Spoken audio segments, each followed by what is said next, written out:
Hi, everybody. Thanks for listening to the FNS Wrestling Podcast. We are a father and son team of passionate wrestling fans who, during a global pandemic, decided to pass some time by recording and publishing wrestling conversations that they would have anyways.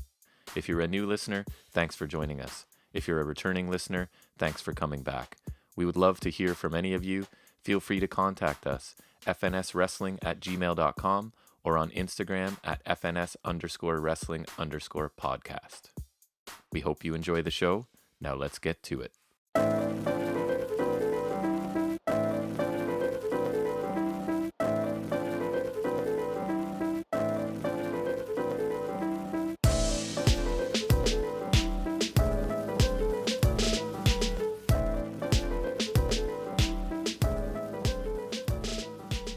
Hi, everybody, and welcome to FNS Wrestling Podcast, episode 23. I am your host, and with me, as always, is my teenage son, Jackson. Say hello, Jack. Hi. Well, it's the day after Christmas, so happy holidays Boxing again, Day. everybody. Happy Boxing Day. Happy Boxing Day, that's correct. And just as a quick reminder, we did put out a bonus episode yesterday that was December to Dismember 2006. Overall, a not very... Well, a terrible pay-per-view, let's be real, but kind of fun to talk about. I think us talking about it might be better than the actual pay-per-view, so if you haven't checked that out, please go ahead and do that.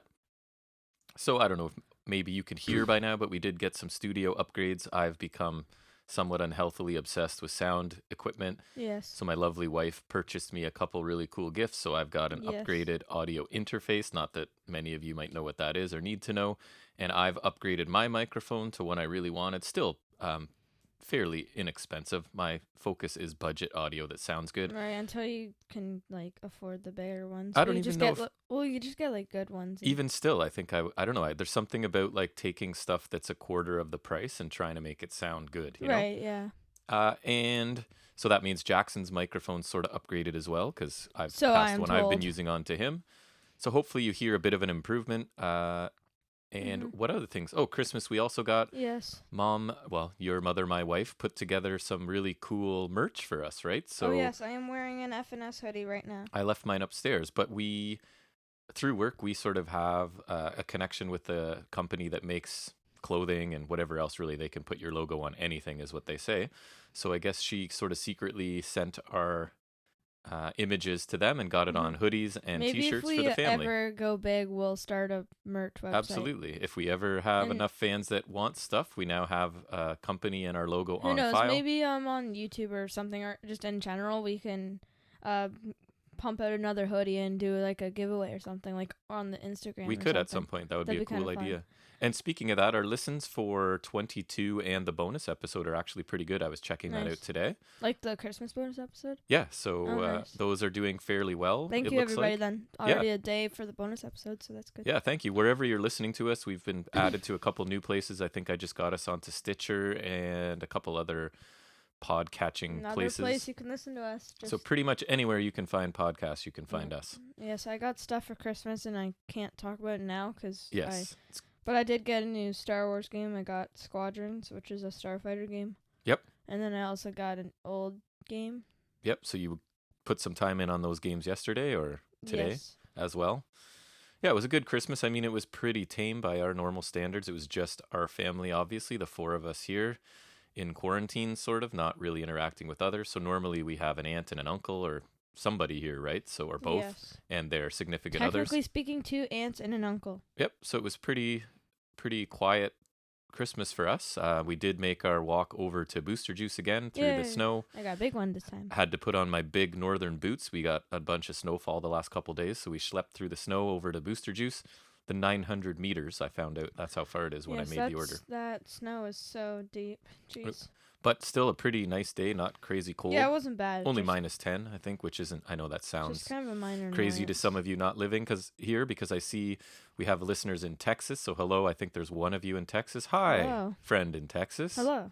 Couple of you in New York, couple of you in Virginia. For some reason, Virginia's been down with us since the very beginning. We've had listeners in Virginia. Thank you, Virginia. So if you're in Virginia, hello. France, hello. Thank you. Russia, there's one of you in Russia. Hello. And then a whole whack of you in Canada. Hi. Yeah. Thanks for finding the time to listen to us over this Christmas break. Anything else you wanted to chat about in our overexciting opening banter? No. We have to put together a cat present today. Oh yes, we do have. We got her a giant box. Yes, our cat received the biggest present. The beloved cat got the biggest gift. It's a new scratching posts, climbing structure, whatever that I'm sure I'll be putting together. Probably today at some point. I may help. You will help. Let's just upgrade that to a will help at this point. Okay. Well, if you're all done with that, I figure we should get into some. So our first segment, as always, will be us talking about some news and rumors.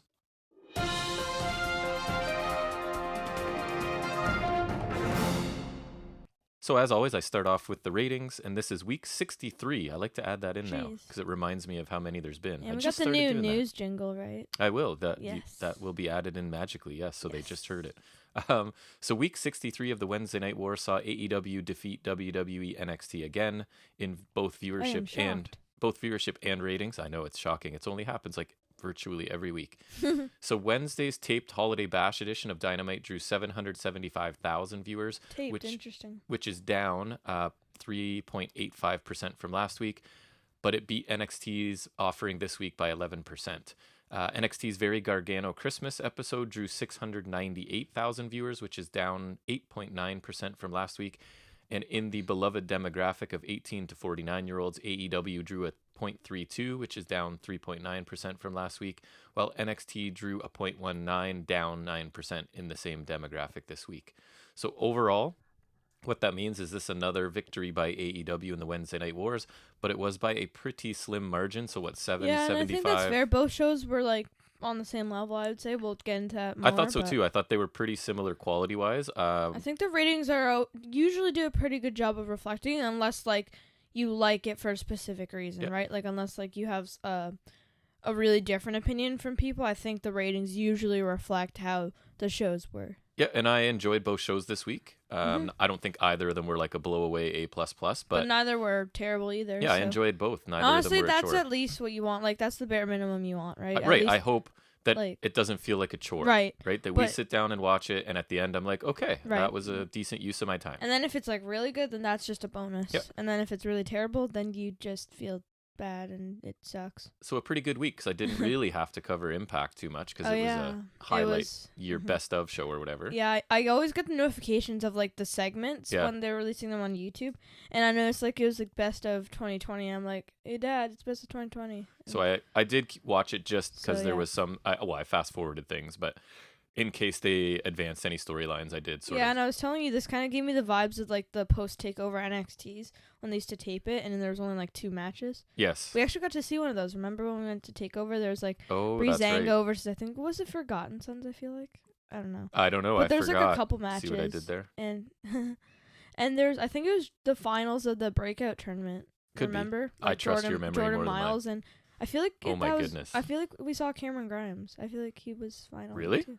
Yeah, he was in the tournament. Cause remember, that's when he debuted. But yes, and I think it was Miles and Cameron Grimes, and we were cheering for Grimes. And loved him since his TNA days, to be honest. We saw him in TNA too. We did. So do you have any? You said you have some news. Why don't you go ahead? I do have news. Yes. I found a thing that said Kevin Owens says he would like to see NXT fully involved in the next draft with Raw and SmackDown stars eligible to go to NXT. No, Kevin Owens, I love you, but no. I think it's a double-edged sword, because it could be cool, because depending on who you're sending there, for example, Ricochet would be cool to bring back, Aleister Black, maybe even Seth Rollins, because he hasn't been there since NXT started. My problem so I feel it'd be kind of interesting, but then, that means you're trusting them to make decent choices, right? Right, that's the other part of it. And really, when I think about it, all I really want is the people that should never have left NXT to come back. I don't want any main roster staple to come back. I want, like you said, Ricochet, Aleister Black. Andrade. You could even throw in Street Profits, Andrade. Basically anyone that sort of cut their teeth in NXT. Maybe could find a spot for him. He was kind of funny. Because he's not doing anything right now. No, if anything, it would benefit him. So I like the idea in theory, but I have zero confidence that WWE would execute it in a way that would make me happy. So that's why I say no, Kevin Owens. Love you. You're one of my favorites. Good Canadian boy. And if they had a good creative team and they actually had brains, then I would say, yes, it's a great idea. But no, I don't trust them. And I don't even want to blame the creative team necessarily. Or I think there's I think there's a bunch of talented writers, and sometimes when we criticize the writers, we're probably really criticizing Vince, because I feel like there's probably talented writers writing some decent stuff. But there's also probably guys who are like Vince's supporters, and then like you start to learn what he's going to say yes and no to, right? And you start to sort of tailor what you're writing to him. So then, even then, in the end, it's still his fault, regardless. We're going to blame Vince. Yeah. I'm sure there's talented writers there that are just sort of being handcuffed as to what they can do. Okay. I had a nugget here that WWE is reportedly interested in top Impact Wrestling talents. So at this point, the only talents available to them, and I would debate that some of them aren't top talents, would be Taya, Jake, Chris, and Ethan Page have recently become available, right? So I would not be surprised at all if they're interested in Taya Valkyrie. Yeah, that's the only top star I could think of. No offense to Ethan Page. No, I love Ethan Page. Very great, but not top talent in my opinion. Taya they could put her on any show, and I mean, again, I don't have a ton of confidence they would book her very well on the main roster, but she could be. Would be Miz and Maurice, and then Morrison and Valkyrie. That'd be kind of cool. And then they would build that to a feud, of course, right? Maybe, or like even just as like a faction. Like I just think it'd be kind of interesting. And I find it funny that WWE is talking about more talent when they don't use a bunch of the talent they have, right? Like telling me, like we were just talking about Bo Dallas, Aleister Black.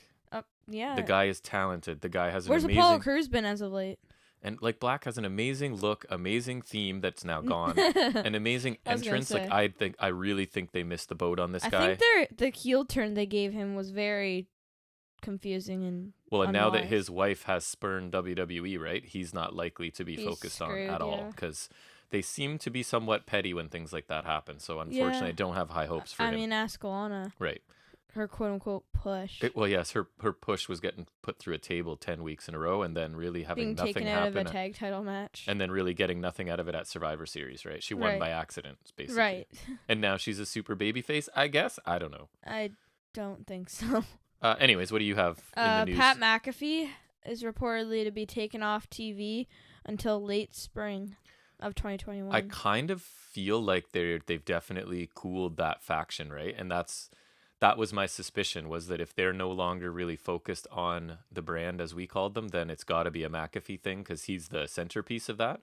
And he does have other interests outside of the world of wrestling. He does have talents, but I think he needs to work on his in-ring bits a little if he's going to really, I don't know, be a good leader of this faction. Like, he's doing great in his promos for the most part. It does get to be rambling sometimes.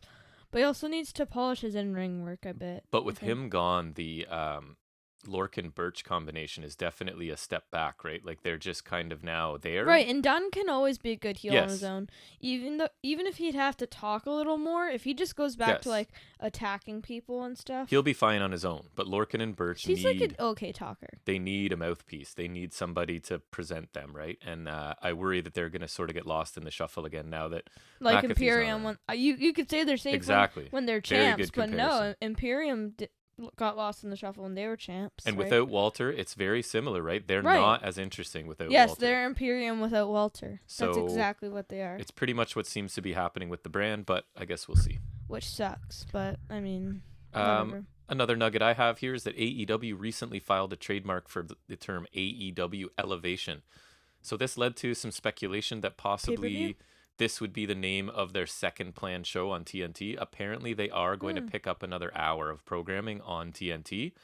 So according to the Wrestling Observer newsletter, this is not the case, though. This Elevation is not the plan for the name for the new hour. Maybe a pay-per-view or TV special? Could be. But Tony Khan said during a media call for Winter is Coming that he was seriously considering splitting AEW Dark into two shows, one of which would be for developmental talent, and the second hour would be for more established talent.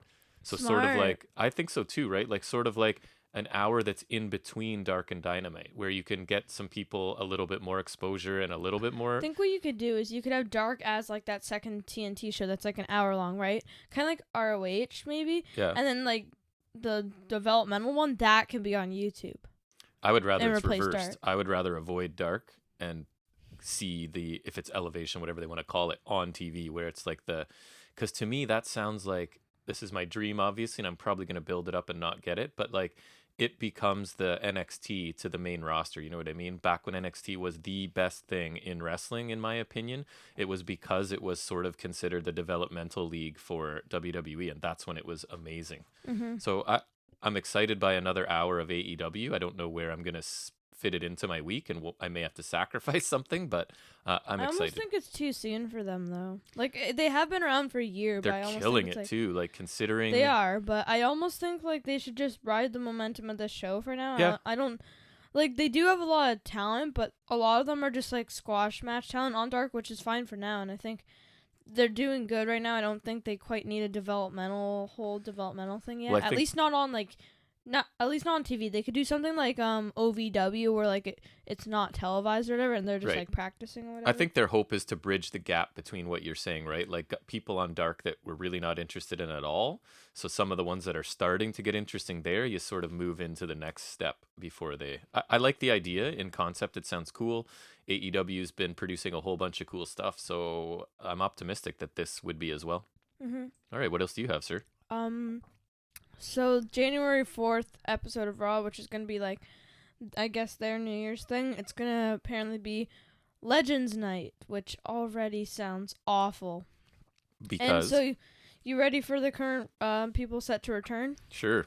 Hulk Hogan? Ugh. Ric Flair? Okay. Kurt Angle? Okay. Tori Wilson? Wow. Beth Phoenix? Yep. Mark Henry? Okay. Hillbilly Jim? Nice. Jimmy Hart? Uh-huh. Big Show? Legends. Jacqueline? Booker T? Sergeant Slaughter? Tatanka? Nice. Jeff Jarrett? Mickey James? The most interesting one to me, Carlito. Yeah. Candice Michelle. That's gross. Why? Boogeyman. Yeah, Boogeyman, he's cool. So that's nice. IRS, Melina, and ready, because keep in mind, this is Legends Night. Of course. Alicia Fox. So, I mean, this is not exciting. This is not... And there's 3 rumored that is Teddy Long, Ron Simmons, and Molly Holly. I can't see this being a huge draw and getting them a big number on that week. Yeah, I mean, they got Hillbilly Jim, Tori Wilson, Alicia Fox, and Tatanka. Some of them do, as I think you're implying there, feel second rate, especially when you consider, not that they spoke or anything, but we just saw a who's who of legends at the Undertaker, quote unquote, retirement, right? So now this seems like we're rushing back to do basically the same thing, and it's not as A-list as that was. I think the only, like, things you could consider to be legends are Hulk Hogan, obviously. Like him or not, Ric Flair. Racist Hulk Hogan, get him off my TV, please. Anyways. But at least he does have the legend value, like, so to speak, right? Definitely a legend. Hulk Hogan, Ric Flair, Kurt Angle, I'd say. Mark Henry, I think he's been around for a while, so I think you could argue that. Sergeant Slaughter, probably. Yep. And then maybe Jeff Jarrett and, I don't know, Booker T maybe, because WCW fans. But yeah. So other than that, not, like, a lot of legends here. And I don't understand them thinking that people are going to be like, oh, wow, I'm going to watch that week then. Candice Michelle? Right. Wow. Anyways, what's next? Let's see. I'm tapped out for news, so it's all rumor has it that WWE don't have a clear direction for the Royal Rumble. Shocking. That is news, I believe. Yeah, I actually got a rumor for news and rumors. Right. Early rumors suggested that Daniel Bryan versus Roman Reigns for the Universal title was planned, and also Matt Riddle, not Riddle, Matt Riddle. Sure. Versus Bobby Lashley for the U.S. title were planned, but neither have been confirmed, and apparently Vince isn't 100% sold on anything yet. He never is. They're rewriting shows like as they walk in that day, apparently, at times. So, again, like, we'll give writers grief, but how do you work under that condition, right, where what you've written is just going to be scrapped when you walk through the door, quite possibly? So might as well just write something and rip it up immediately. I can't imagine that job. Yeah. All right, anything else? WWE announced on last night's SmackDown that Seth Rollins is going to return on SmackDown's New Year's special. I really hope they bring him back with a new character. This Messiah, or whatever he wants to call it, needs to It was an be experiment, let's just say. It actually had a bit of potential, and I wasn't hating it, and then it just, I don't know, it got into... It went too long. It just... There was no... Despite him saying, like, for the greater good one, it really lacked direction. Well, and then he was involved with the Mysterio family for, like, 17 years. Right, and it just that took way too long. And then the eye for an eye match and all that crap. Got a bit ridiculous. It got closer to go away heat for me than, like, the heel heat they're looking for. Right. But and anyways, I think hopefully... he's probably going to return as the Messiah, though, unfortunately. I don't know. Has he been gone long enough? Because sometimes they can't help but be baby faces when they come back, right? They're going to get cheered. So I don't know if he's been gone long enough for that. Maybe I'm not. I'm not sure. But we'll see. It's his first appearance in Survivor Series. So right. It's not been a too while, long. but... And there's this one thing suggesting here on Walt Culture, shout out to Walt Culture, yeah. that he could sponsors. challenge for Big E. His Intercontinental Championship, which is another news story. Yes, Big E won the Intercontinental Championship last night in a lumberjack match. Which is good and bad because I'm glad he's getting a singles title, but it doesn't look like they have plans for... The title's been so diminished, and also SmackDown sucks. Well, and I think he's poised and ready for a main title. Right. It's a tough this spot could be because a star thing, but... Drew and Roman are doing a good job, I think. So I don't know which one you'd put him in for, but... Right. But I think... he deserves better. Also, the Intercontinental title is just like... It's people's favorite title thing just because of the legacy it's had, not because of what it is now. It's clearly not the stepping stone for greatness that it used to be for the likes of Austin, Rock, and Triple H. Right. It's like, it still had some good champions as of late, just not as many as it needs to be the top tier championship. You know what I mean? I agree. But it's good for him, and I would like to see that feud. I was talking to you earlier about it, and I was like, they could both be in the Rumble match, right? And like Big E or Rollins could eliminate Big E, or Big E could eliminate Rollins or whatever, and that could lead to a WrestleMania title feud. And I think that'd be a cool match. They do have history in NXT, actually. So. You're probably booking it better than it'll be booked. So get you a job. They do have history in NXT though. They do. That is true. That's it. Push Big E is what we're saying. I don't know what they're waiting for with this guy. He's got everything. I really don't get it. I honestly think he should win the Royal Rumble. Like, he looks like if you were going to build a WWE main roster wrestler in a lab, like he can talk. He's got charisma. He can wrestle. He's huge. He's got an amateur background. I honestly think, like, I don't understand. There was reports of him being the Royal Rumble favorite, and I think that's not even, like, a far stretch. Like, yeah. I agree. He could take it off Roman at WrestleMania. Like he could. I think it'd be good for him. If they built it right, of course. It'd be a new main eventer, and that's always what you're looking for, right? And I think he also could be heel or face, which I don't think I would say about everybody. So I don't know. Well, we talk about it all the time. Roman can be heel or face. I think Big E's ready for the big time. Big E. They just got to pull the trigger. Push Big E. Okay, so that finishes up our news, and we're going to revisit quickly a pay-per-view that was about a week away. So we're going to talk about WWE TLC in a little bit of a turbo review here off the top. So this pay-per-view opened, which was a bit surprising at first, and it sort of was foreshadowing a not so great main event for us. But anyways, Drew McIntyre defeated AJ Styles in a TLC opener for the WWE Championship. I was expecting the Universal title to open because it opened Hell in a Cell. But... I didn't think either of the championship matches would open, but I guess now that we see what they saved for the main event, one of them had to go here, I guess. Yes. And Miz cashed in. Right. I thought this was a good match. Many people liked it more than I did. I've seen it getting like 4.25, 4.5 stars places. I didn't like it that much. If I had to star rating it, not that we do that here, I'd say it was like 3.5. So it was a very good match. Basically, McIntyre dominated to start until AJ attacks his leg with a chair, and then it's sort of he continues to work the leg, and McIntyre continues to sell the leg for the remainder of the match. You're right. At one point, The Miz ran in, pushed Drew through a table, and cashed in the Money in the Bank briefcase. Really unwise cash in here, because Nate was like big brain because he pushed him through a table, and then like nobody's there. But why wouldn't you just wait till after the match? And then he decided to take 20 minutes to start climbing a ladder, which I thought looked ridiculous. And why wouldn't Morrison just beat up AJ? So then almost comes in and pulls him off the ladder, and then carries him like a baby and drops him over the ropes, which was pretty funny. At one point, almost no-sells a chair shot to the back, right? And the chair breaks. Because he's tall? Morrison. Like that's why the chair breaks? Yeah, Morrison comes in, whacks him with the chair breaks, and then Morrison, I thought he looked ridiculous backpedaling and running away. Just run. Why do you have to look at him? Right? Instead of turning and running, he like is going backwards and stumbling and falling and just can't quite get away. It made him look ridiculous. McIntyre I think people should regret returning. McIntyre pushes over a ladder with Miz and Styles on it, and he climbs up to grab the to grab the belt and retain his championship. I honestly would have liked this much better if McIntyre just won and then Miz cashed in after. Yeah. And like actually was successful, because now he looks like a chump. I just don't think they wanted. I think they were just trying to make that briefcase go away this year. It feels like they realized they should never have put it on. They've just diminished the briefcase in past years. Otis? There you go. I was like, why can't I remember his name? Baron Corbin failed to cash in, right? Braun Strowman failed to cash in. A guy who wasn't even in the match won it, and then now a comedic character won it. It'd be like a Santino who had the briefcase fall to him, right? He didn't even literally it fell to him. So I think this was just their way of let's make this thing disappear this year. So they should honestly at this point just get rid of it. They don't do anything important with it anymore. I thought this was a good match and a solid opener. AJ and Drew looked good, I think. And I'm glad the briefcase is done with. Again, I thought Miz looked kind of ridiculous not climbing the ladder when he could have, and he kind of stood there. In after. And Morrison looked ridiculous backing up the ramp, but I think that's kind of nitpicking. Overall, I did actually enjoy this match quite a bit. Yeah, I thought it was pretty good, but I'm just really not happy about the I can tell. Money in the Bank thing. It's just, it used to be so cool. I remember when I started watching wrestling and Dean Ambrose won in. I couldn't finish the pay-per-view because I had to go to bed, right? And then that's right. I watched Raw. Well, I think you were answering the door or something. I turned it on, and I just saw Dean Ambrose with the WWE title, and I was just so happy.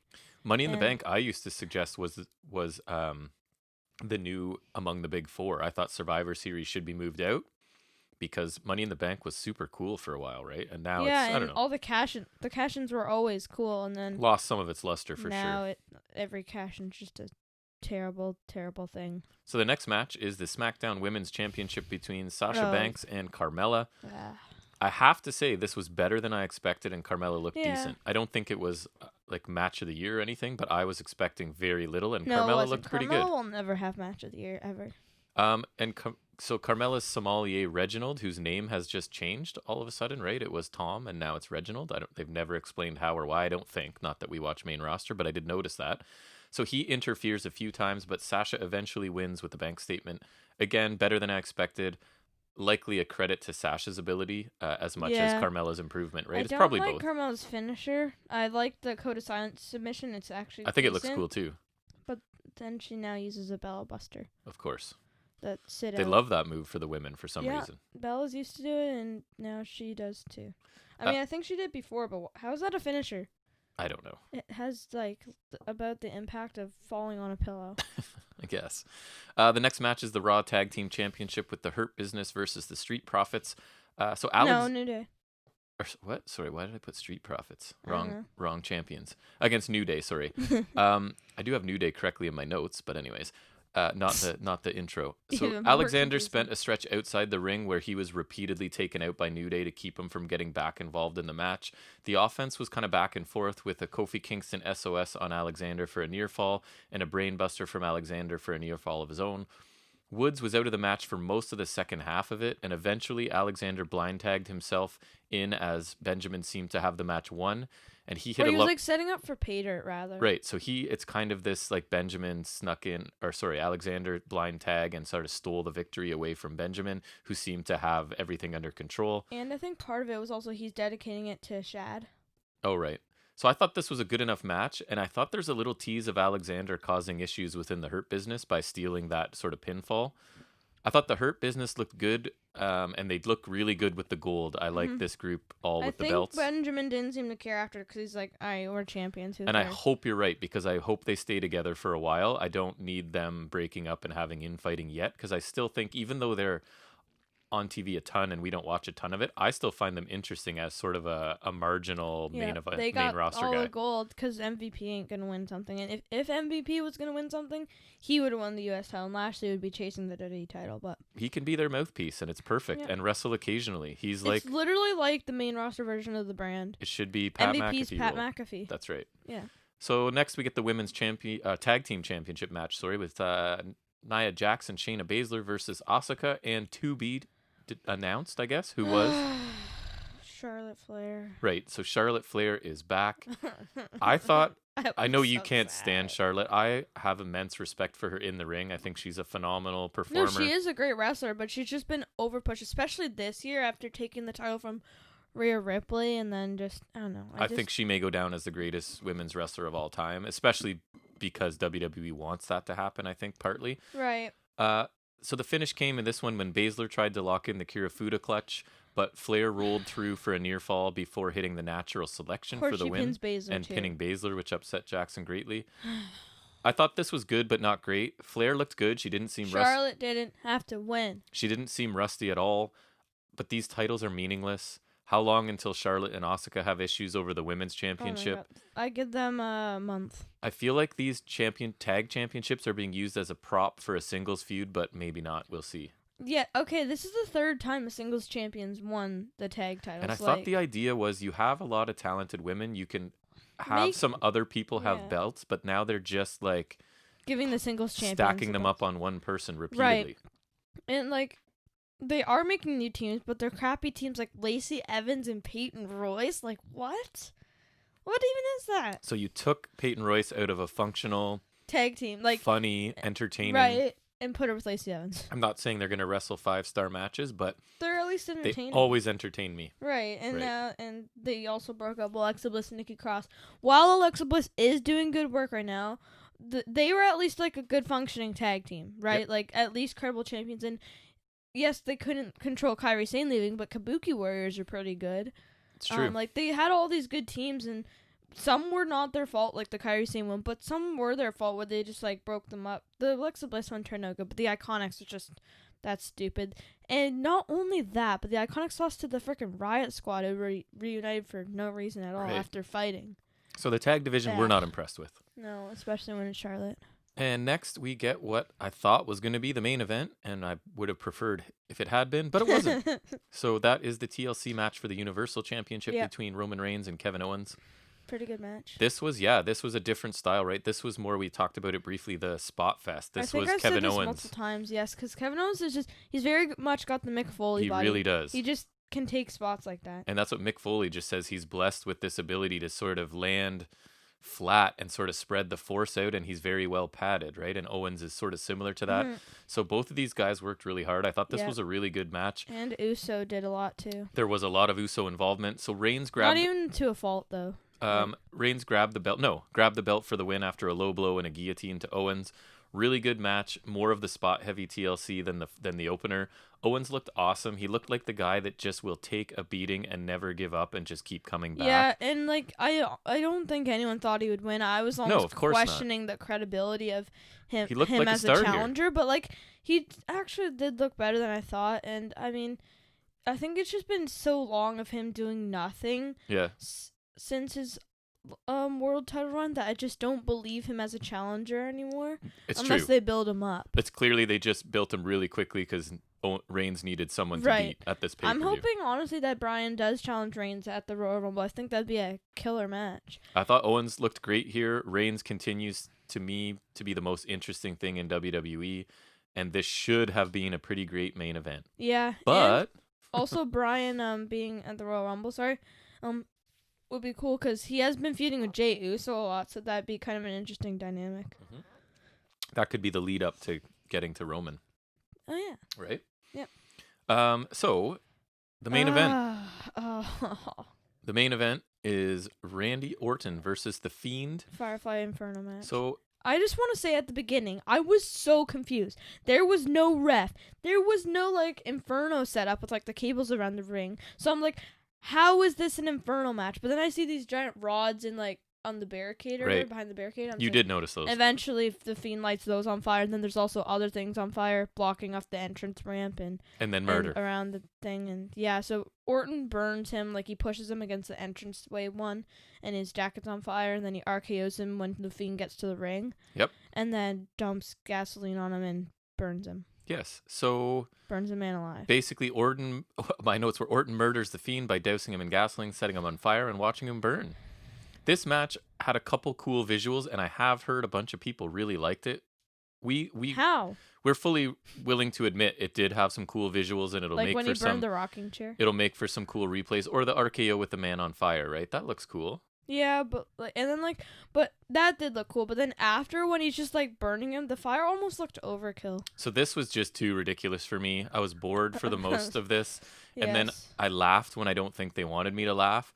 I'm sure some people enjoyed this, and I know they did. I've listened to some people talk about it, but I definitely didn't. This was way too far into sports entertainment and not enough wrestling for me. Yeah, I just really did not like this. Not even because the Fiend was being burned. I said that to you a bunch of times. You do love The Fiend, but this was not. I do, but that's not even why I hated this. I just hated it because it's so sports entertainment. It's so stupid. Like, it was just so And dumb. let me ask you, where the heck does The Fiend go from here? He can't win his own specialty match and seems to never win despite having magical powers. Right. So where does he go from here? I think Bray Wyatt might be getting a character redirection, or maybe The Fiend will just come back like a little different. Like, I'm hoping a new mask. How does a That'd be guy cool. that can like But, teleport and do all right. controlled lighting Right. and time and space can't win a wrestling match? Yeah. But anyways, so overall, this show was probably better than an average main event show, I think.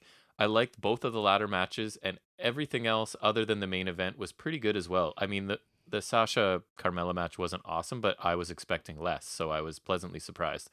The main event brought this show down for me. I'm still going to give it a B overall, and if that main event could have been replaced with something else that I enjoyed, it might have been like a B+ show. So that's not bad for main roster as far as I'm concerned. I just hated the ending because it's like you've had a man basically get his eye taken out of his head, and now you're having a guy burn to death. Yep, 2020 violence. And you had a guy get buried at WrestleMania. Like, that's correct. Stupid. I'd give it maybe a C+. B-. You did not enjoy it like I did. I didn't. Okay. I enjoyed the 2 title matches, but... So that's our TLC Turbo review, and now we will transition into one of our main events of this show, and that is where we take an in-depth look at this week's AEW Dynamite.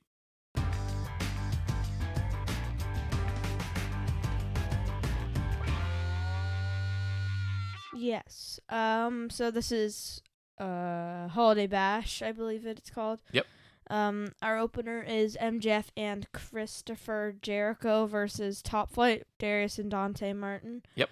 So Jericho versus Darius to start. I did strikes and counters because they were hitting each other a lot. I thought Jericho. My first note was that he looked really intense and aggressive right away. I thought it looked really good. Like not that he was doing anything crazy, but he just looked super intense to start. So I thought that was cool.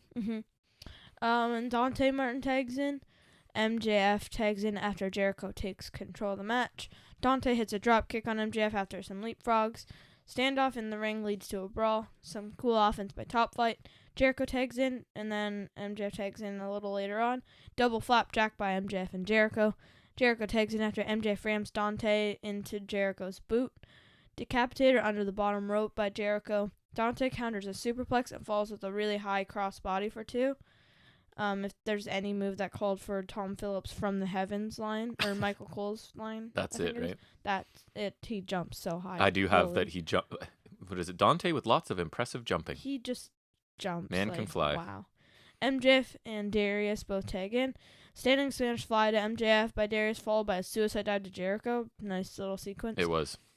Shotgun dropkick for 2 by Darius to MJF.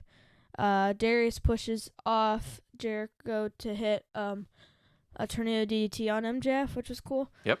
Dante tags in, double team move followed by an O'Connor roll pin for 2. MJF counters a Hurricane Run into a powerbomb and tags in Jericho. A Lion's Ult for a 2 count by Jericho. Darius takes out MJF on the outside. Dante counters the walls of Jericho into a small package for a 2 count. Darius tags in and gets a sunset flip pin as Dante hits a tope con hilo on MJF for a 2. MJF tags in. Darius counters a double team into a DDT. Darius clotheslines Jericho out of the ring. Dante throws Jericho over the timekeeper's table. Yes. Hager pulls Darius as he attempts a springboard move when ref is distracted. I thought he sold that face off the apron really well. And then the Heat Seeker draping pile driver by MJF gets the win for the Inner Circle members, MJF and Jericho. Right. And then Hager cuts a post-match promo, and Hager says since the Inner Circle came back together, they have won and done their jobs. Hager's also pissed at that Wardlow isn't here and isn't doing his job. Hager says Wardlow is an asset, but also an a-hole. And Hager says he talked to Tony Khan and will face Wardlow one-on-one next week. I liked Hager here. He said that, first of all, I thought this was a pretty good promo for him because usually I find his brutal. I thought he was fine here, but I liked that one line was funny. I like that he says Wardlow's gone for family business, but that this is his family, right? Like the Inner Circle should be your family, and that this is family business too. So I kind of like that connection there. I really enjoyed this match. We talked about it briefly. It was the story of like these heel veterans slowing the pace Yeah, down. and I thought Jericho and MJF were actually like a really good team together. Like they worked really nicely together. Yep, they were dominating through heel tactics and isolation, and then we would get quick bursts of energy from the young high flyers, right? So I thought the flow of this was really good. Just as the heel offense was getting so slow and plodding that it was about to get boring, they'd give Top Flight a chance to sort of showcase their speed and athleticism. Right. I thought the finishing sequence was also cool, so I was very happy with this opener. Yes, I really liked it. Like I said, I just thought Jericho and MJF were a really good heel team, and Top Flight were, like you said, got some good offense and like just the burst of energy. I thought they looked much better than in that multi-man tag. I thought they looked good here too. Week. I didn't notice any sloppiness or anything that I wanted to point out, like to call them green or young or whatever. I thought this was a pretty good match. Yeah, and I think Hager versus Wardlow could be interesting. I'm not sure if it'd be good or not, but as long as they put Wardlow over. Yes. And then I thought this was a pretty good opener, and Jericho and MJF would be so good. And imagine if Jericho was in his prime and that was a team, like that would be incredible. It would be. Next, I think this was our favorite Best part thing of the show. This week in wrestling. The Acclaimed have a Young Bucks diss track music video. Oh my god, they have like so their good. Bucks book over the toilet, and Caster makes a line about Bucks kissing Meltzer's butt for star ratings. Says he'll turn Young Bucks into Young Boys, and like the chorus makes references to Buck Hunt. This was amazing. This was so sick. And I'm not even a huge fan of these guys yet, because we'll talk this, about what 3-4 times. We'll talk about them in ring a little bit later, but this was amazing. It sounded really good. Like first of all, they're talented, right? Like it sounds good, and there's actually cutting, clever lyrics in there. I can't tell you how impressed I am by this. It was I clever, literally and it sounded great. called your brother to come watch it, and I never get anyone's attention to watch anything. The Meltzer in wrestling. line was my favorite. So we watched this 3 times. It's amazing. If you haven't seen it, it's my favorite thing this week out of wrestling. So if you haven't seen it, go find it. I'm sure it's everywhere. Mm-hmm. Loved it. Next we get not favorite part. Immediately followed by stuff we didn't love. In-ring interview with Tony Schiavone. Sting says he's come full circle and come back to the jungle. Holy crap with these jungle references. Where did this jungle stuff come from? Just ever since it's like jungle, tiger, jungle, cat. And the amount of pandering that he does. Oh my god. Like he goes back to more pandering. I wrote a note about, like I summarized the beginning by nostalgia and pandering, and then I have Tony ask Sting why he's in AEW, and then it's basically I have Sting panders more and brings up Dusty Rhodes. Yeah, he tells a story about Dusty Rhodes, and then when he saw what Cody was doing with AEW, he wanted in. And he does a Dusty Rhodes impression. Yeah. Oh my god. And his basic answer. It was spot on, but. So he gets asked why he's in AEW, and he goes on this big rant and thing about Dusty Rhodes and impersonating him, and then just basically to say that he wants to be a part of AEW. That was his great answer. He wants to be part of AEW because he wants to be part of AEW. Yeah. Okay. Basically. Team Taz interrupts, and that I wrote in brackets, "Thank you, Taz, but be careful because you're dealing with an old man." I have Taz may save this. He is angry. Yes, but he's got to be careful. He's dealing with an old man wearing makeup. They're right. He's got to be careful. It's terrifying.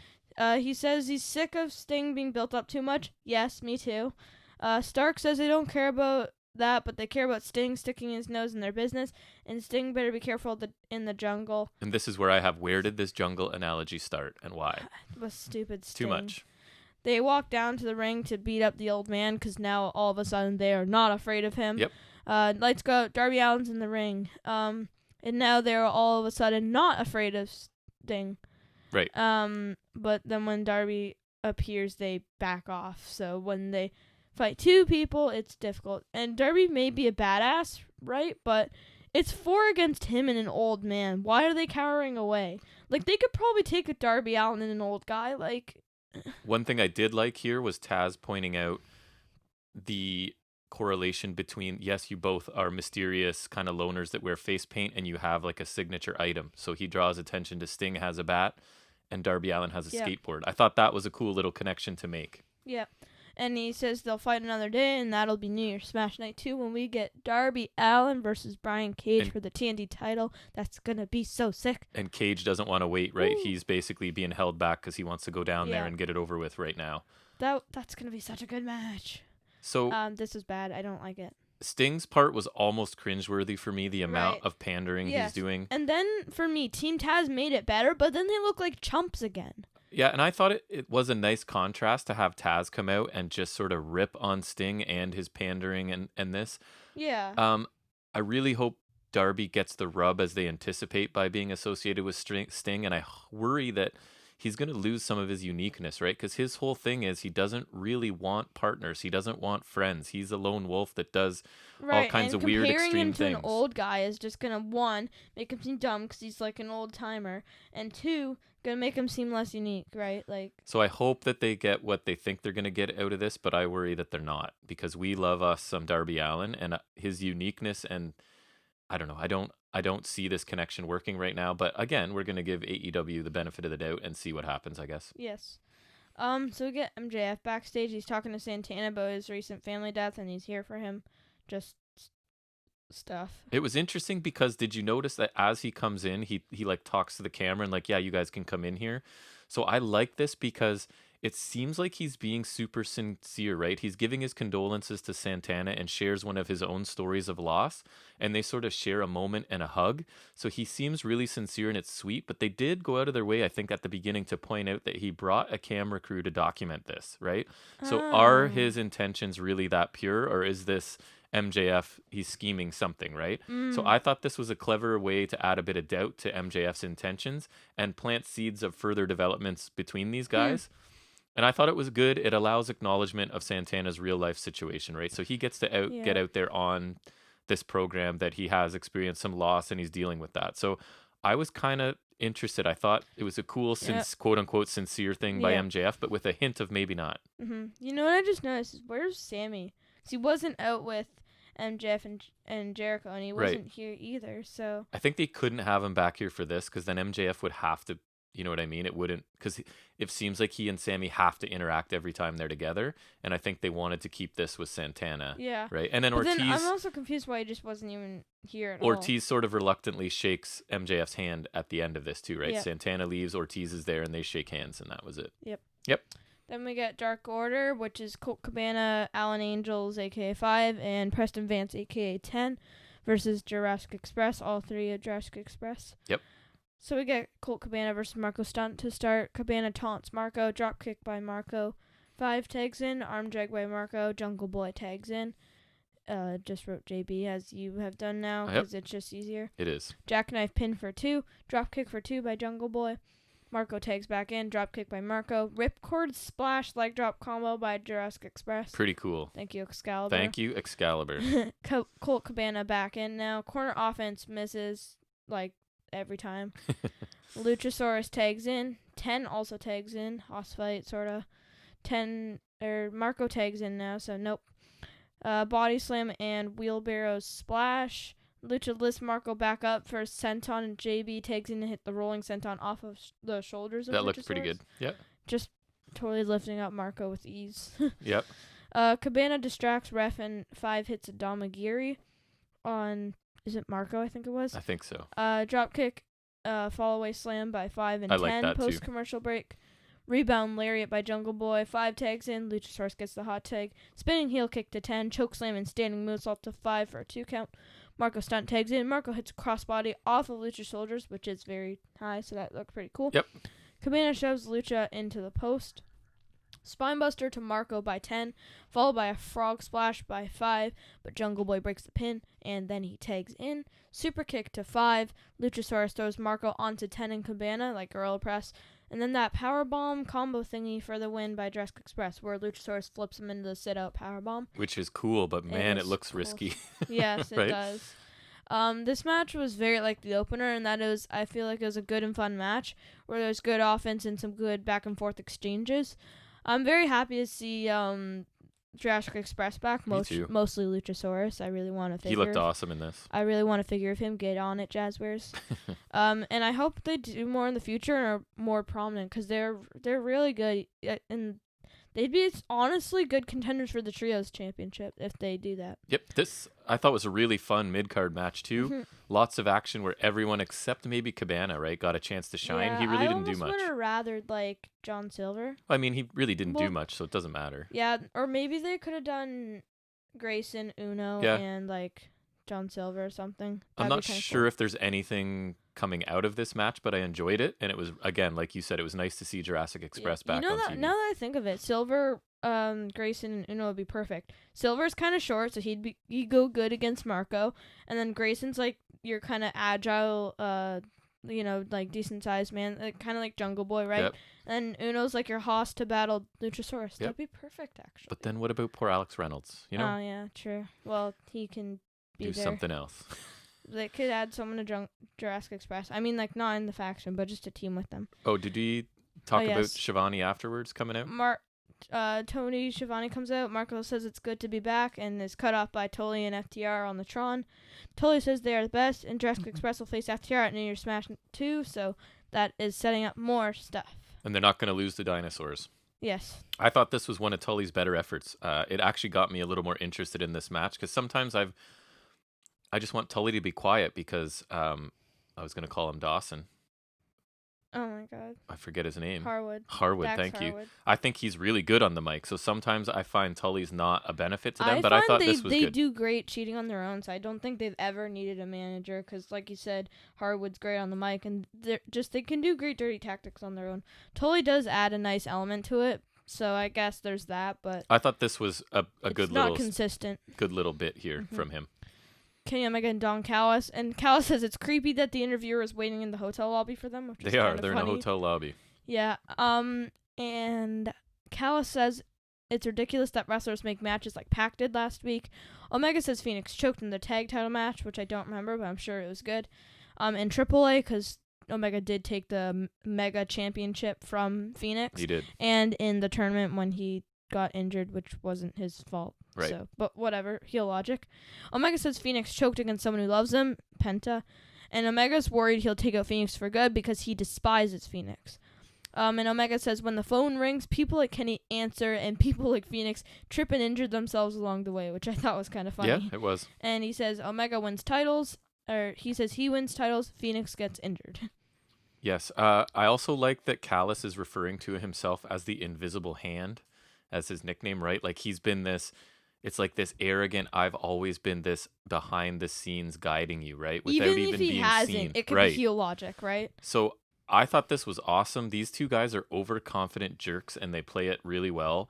They generally have a point, right? You can see some of their logic. Right, especially if you're just like kind of thinking in their point of view, you can really see it, right? But they express these opinions and thoughts in an incredibly obnoxious way, which I think is awesome, because that's what that heel heat, that's what they're supposed to be doing. Right. So yes, they have a point. It's just the tone. They're obnoxious about it. Yes, and I liked it a lot. Which keeps that heel element to it. Yep, I think Callis is just really absolutely killing this, and they're both doing a good job. Mm-hmm. Next, we get Pac versus the Butcher. Pac is accompanied by Penta, and I'm just saying that man will never not look cool. So Phoenix is not here because we're told he's training for the Omega match. Yep. I'm just going to say Penta will never not look cool. He looks amazing, even in casual gear. Yeah, even with like the hoodie or whatever, it doesn't look as good as his ring gear because his ring gear is awesome, so how could it? But it still looks cool. The mask and the face paint, he'll never not look cool. Yeah, he's cool. So Eddie Kingston's on commentary again. Oh, yeah, and then here's my note. Penta will never not look cool. Pac ducks, strikes, and hits leg kicks on the Butcher. Pac goes in and out of the ring to avoid Butcher, and then when Butcher comes back into the ring, he attacks him. Some clever tactics right there. Yep. Single leg basement dropkick by Pac, really fast, and just he hit hard, which it looked really cool. He's the man. Crossbody by Butcher. Kingston called Shivani his Toby, which is funny. Office reference, loved it. I had to point that out to you. I'm sure that's what the reference was, right? Like that would have to be. He just has like this. He just hates Tony. Yes, just this hatred for him. That's irrational hatred, basically. Yes. Where am I? Hammer throw into corner by Butcher. A second hammer throw. Kicks to the midsection by Pac. Pac sends Butcher into the barricade, but Butcher retaliates with a big boot. Top rope shotgun dropkick by Pac. He is very skilled at a top rope shotgun dropkick. He is. Looks great. Blade takes out Penta, which made me sad. Butcher attacks Pac while he's distracted. Following powerbomb for 2 by Butcher. Shades of like 2001 Kane. Yes. That was temporarily his finisher. I like that. It looks good. Butcher and Blade are arguing the ref over the count. If the bell doesn't ring, just assume he kicked out. Like. Yep. Like, I think so. Like when I coach people, play to the whistle. If you don't hear a whistle, keep playing. Right. Kingston shouts at Butcher to hurry up. He's like, Butch, hurry up. And then he just kind of cowers behind the commentators. Don't understand this. As Archer walks out. I thought he was going to, like, cost Butcher the match. But why is Butcher standing there not doing anything? Right. Like, you can hear him. I don't understand. Follow the order. And so Lance Archer Why does he walks need out. an order? The man has never stopped in the middle of a match and not done something. Right. So this, as you can tell, bothered me. Like, he's just standing there as Kingston's yelling at him to do something. This has never been part of Butcher's character before. He's never just gapped in the ring and stopped doing stuff. So I was not a fan of this.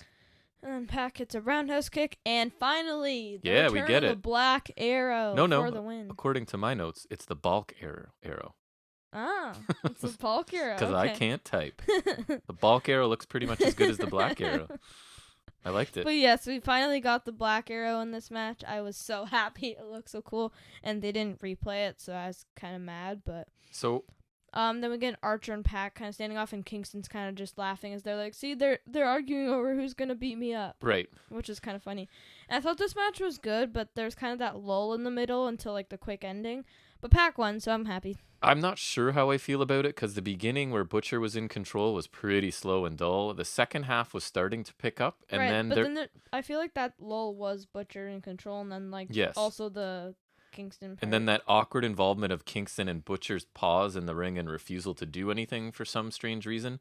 But at least we got the red arrow, or the black arrow, I guess, right? Yeah. So it wasn't. I hate to say that I didn't love a Pac match, but I didn't love this match. So I don't even know if it was his fault. But I mean, I just love the guy so much. I don't like that everything's not great, but it wasn't my favorite match for sure.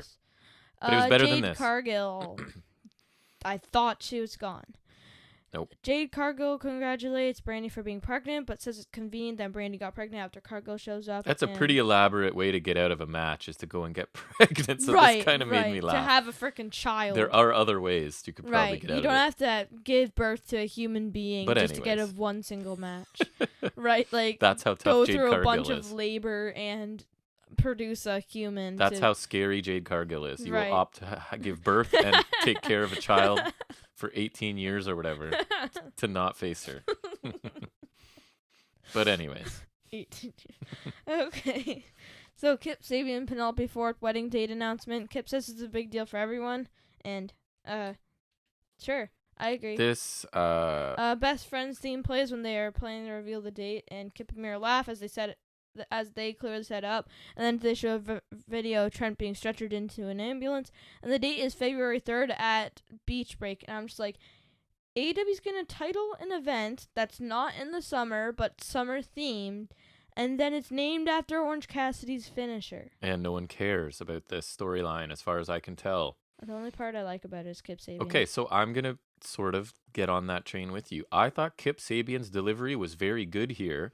He was just giving nothing of substance or interest to say, I think. Right, like, I think if he has good promo material, he could probably talk, but it's just like what he was given was probably not great. I have no interest in anything Miro is doing so far. I say it every week. I feel like a broken record, and it's disappointing because I like this guy, and I don't know what's going on.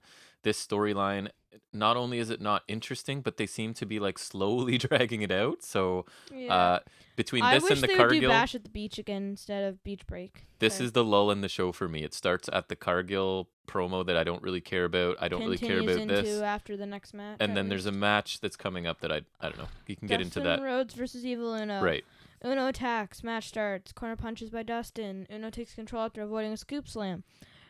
Rhodes rams Uno's hand multiple times in the ring post. Corner stomps by Rhodes. Big boot by Uno. Swanton bomb by Uno for 2. Power driver by Uno for 2. Strikes and Polish hammer by Rhodes. Spinning heel kick by Uno.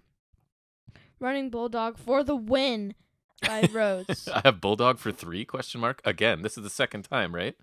Rhodes rejects Uno's offer against Stu Grayson attacks. Springboard double dropkick by Lee Johnson. Lee Johnson takes out Grayson and Uno. Are you kidding me? Yep. It happened. The bulldog. Okay, it has to be his finisher at this point. He's beaten 2 guys with it now, and if it's not his finisher, then I'm gonna lose my mind. And because 1, that'd be a stupid finisher, and 2, if it is his finisher, and then if it's not his finisher, then why is he winning with it? At least this is a little more competitive, but why is he winning with the bulldog? Such a basic move, and I don't think it ever has the impact of a finishing move. So I thought that this match was just getting started. Right. And then it was just getting interesting. It was better than the 10 match. It wasn't as short, but it still wasn't good. All of a sudden, Uno can't kick out of a bulldog, right? So this was not a special match. Yeah, he did not take off. If anything, Uno got more offense, so I don't know how he's losing to a bulldog. I thought this was not a great match with a weak finish. I'm not thrilled with Dark Order being involved with this group. I forget what the name of the group even is. What's the Nightmare Collective now? The Nightmare Family, the Nightmare whatever, that are not a nightmare for anyone but me. I guess they need to do something, and Silver and Reynolds seem to be more of the focus of Dark Order right now. So I guess this is what these the guys next. Are better. I think right now that basically Silver's the guy, and Reynolds because he comes with Silver. That seems to be where the focus is, because Brody Lee's dead or something. I don't know. Yeah, nobody can say. Brody Lee. I've never seen so little information on a wrestler being out for so long. So I don't know what it is, but he's not there. Yeah. So anyways, this was the lull in the show for me. Was not good. The Cargill. And then this and the Shivani Miro Kip stuff was the lull in the show for me. And then it picks. Okay, no, because now I got to try and edit that out later.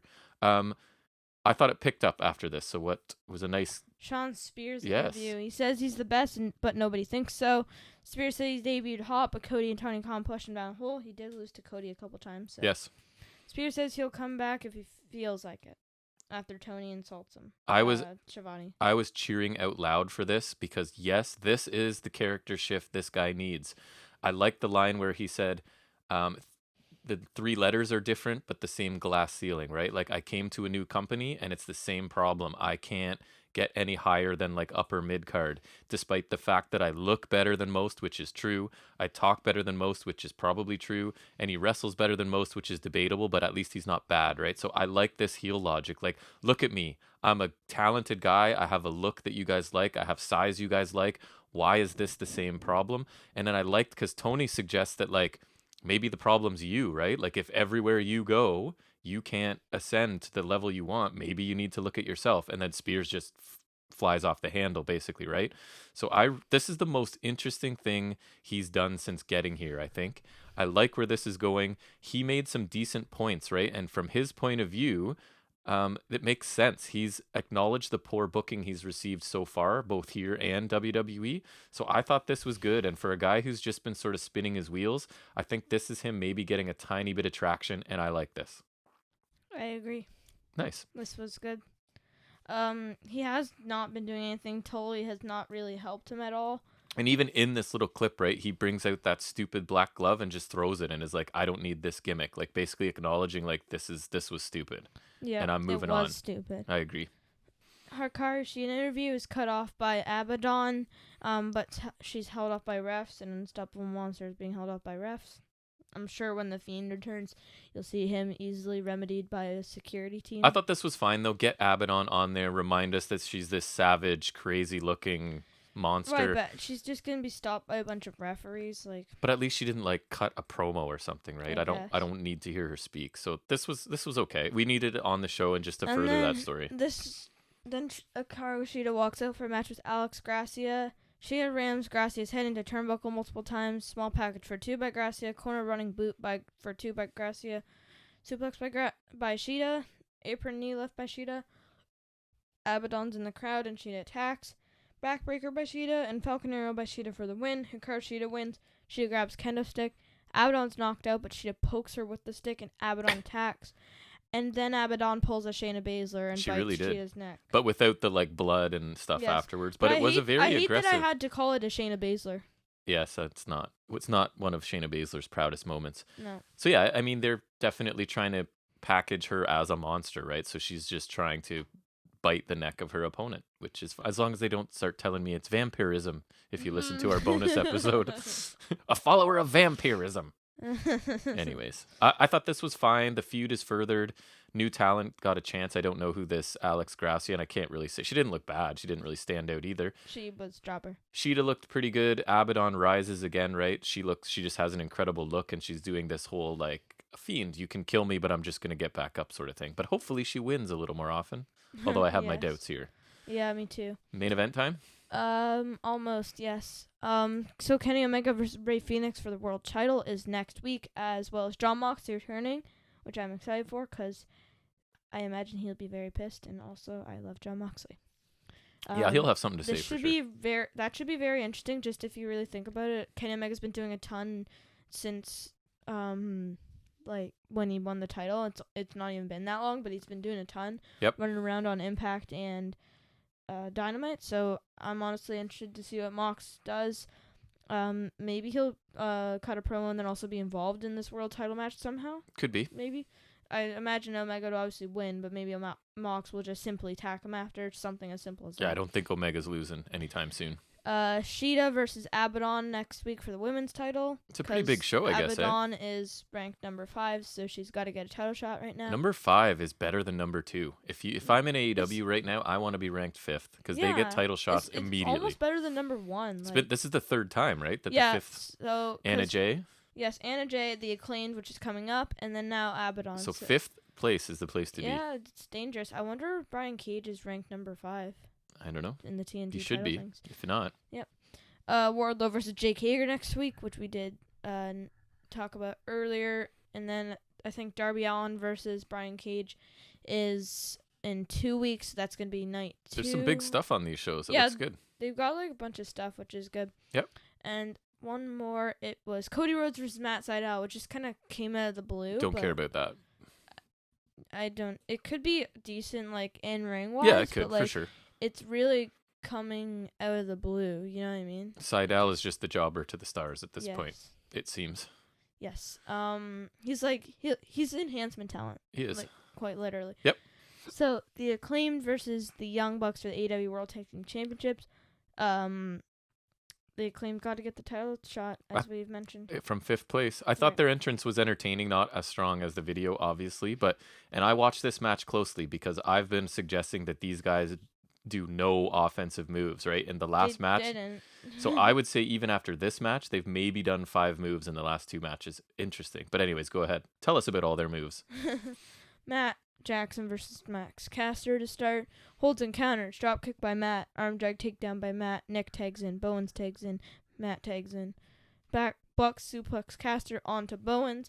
Double drop kick to the Acclaimed by Nick. Double baseball slide to the outside by the Bucks. Spear on the outside to Caster by Matt. Splash moonsault on Caster on the outside. Nick tags in. Catapult into the Damagiri by Bucks. I believe this is on Bowens now in the ring. Double foot stomp for 2 by Nick. Matt tags in. Caster trips Matt. Double team by the Acclaimed, so they're getting some moves finally. Caster tags in. Springboard crossbody to Bowens by Nick. Never mind. Yep, that's Slingshot X Factor to Bowens and moonsault to Caster. The usual offense. Caster is legal, not Bowens. They had Bowens in the ring for a while. You were very concerned about that while we were watching Caster was legal. I swear to God he was. I know, but who cares that much is what I'm saying. He was legal. This is the detail man over here. Is countered with knees up by Bowens, who's not legal. Apron backdrop by Caster, who is legal. Combo by the Acclaimed for 2. Caster tags in, even though he's already legal. Nick counters double team. Jackson gets the hot take, strikes the Acclaimed in the double DDT. Matt suckers Caster to the outside, where Nick hits a penalty kick. Northern Light suplex and sharpshooter by Matt. Caster takes out Nick and tries to break the sharpshooter, even though he is the one who is legal. Nick puts Caster in a sharpshooter on the outside, so they should be doing the 10 count right now. Bowens gets the rope break. Nick tags in Escalera into a Doomsday device by the Bucks, which is cool. Yep, it was. Caster prevents a dive from Nick. Caster sends Matt over the barricade. Superplex by Caster, and he rolls through and holds Nick in a suplex position for a crossbody by Bowens. They did moves. It was really cool. It was cool. We got to the end of a second match in a couple weeks, and they did a move. It was good for them. And it was cool. Superplex rolled through and then held him for it was really cool. It was cool. Bowens who tags in and Matt breaks the pin, so I guess Bowens might actually be legal. I don't know. Matt tags in, super kick by Matt to Caster. I care. Discus forearm by Bowens to Matt, and then Bowens gets a super kick from Nick Jackson. Ref is accidentally hit by a super kick. Low blow and a boombox shot by the Acclaimed, and new ref counts 2. Sunset flip over the top rope, and Matt puts Bowens through the timekeeper's table. BTE trigger to Caster for the win. So they did finally pin him. And they did some moves. They retained, yes. So they did very little. And so when I say if people are going to get on board with this game and when you're watching the Acclaimed, a punch, a kick, a clothesline doesn't really count. I'm looking for some sort of hold or maneuver, right? And they do almost none. Yeah, I thought the match started slow, and the Acclaim didn't do much. However, it picked up and built to a pretty good match for the not much of a feud. And that best spot for me was that superplex move. It was cool. The Acclaim did. It was really cool. And now I honestly want them to get more offense because that's the kind of stuff they can do. Right? They need to be doing more then. So I thought this was a pretty good match, and it's interesting that I say that. And I thought it really picked up at the end as well. So the Acclaimed, again, do virtually nothing on offense. And you can go back and check if you think I'm exaggerating, people. But they still had a decent main event. Right. So I think I'm actually being complimentary here by saying they don't do much, but I still enjoyed the match. So imagine when they actually do stuff. Either they learn how to do stuff or they're allowed to do stuff they already know how to do. I don't know what the case is. I thought this was like a good match, but I'm not sure if it should be main eventing. Agreed. It's a bit early, special. probably. I mean, I think the only reason it main evented is because what else was going to main event? Yes. But if there was like another like worthy match, then I would say put that in the main event rather than this. But since this is only the main event worthy match, then I think this was good. And they seem to be trying to give young people a chance in the last few weeks, right? But it doesn't mean to be a title match when they're ranked number 5. So I've seen Caster wrestle a bunch before, and I can't remember. I don't think he's done anything super impressive there either. But again, their character work seems good, and if they want to put out stuff like that music video this week, my goodness, that's going to help them a ton. So I like this match. And especially considering the Acclaimed again really didn't do much, but something about them, it was just an entertaining match. So I thought it was pretty good. Yes. What do you think about the show in general? I thought overall the show was good, but not quite up to what I would expect from a TV special. Yep. Especially Sting's from AEW, crap. especially, right? Yes. So, but I'd give it a B+ because it was pretty good overall. So I thought the show started off like gangbusters. I was loving it up until the Cargill stuff. That's when I said it hit that little lull with the Cargill, the Sabian, and the Dustin Uno match. Yeah. Then it picked back up with the Spears. I think the lull started in Sting. The pick back up with the Spears promo and a pretty good main event. So I, much like you, gave it the exact same rating. I thought it was a good show overall, and I gave it a B+ because I enjoyed it. Mm-hmm. All right, so that wraps up our Dynamite review and takes us into our next segment, which is the trivia-based segment called Off the Top of His Head.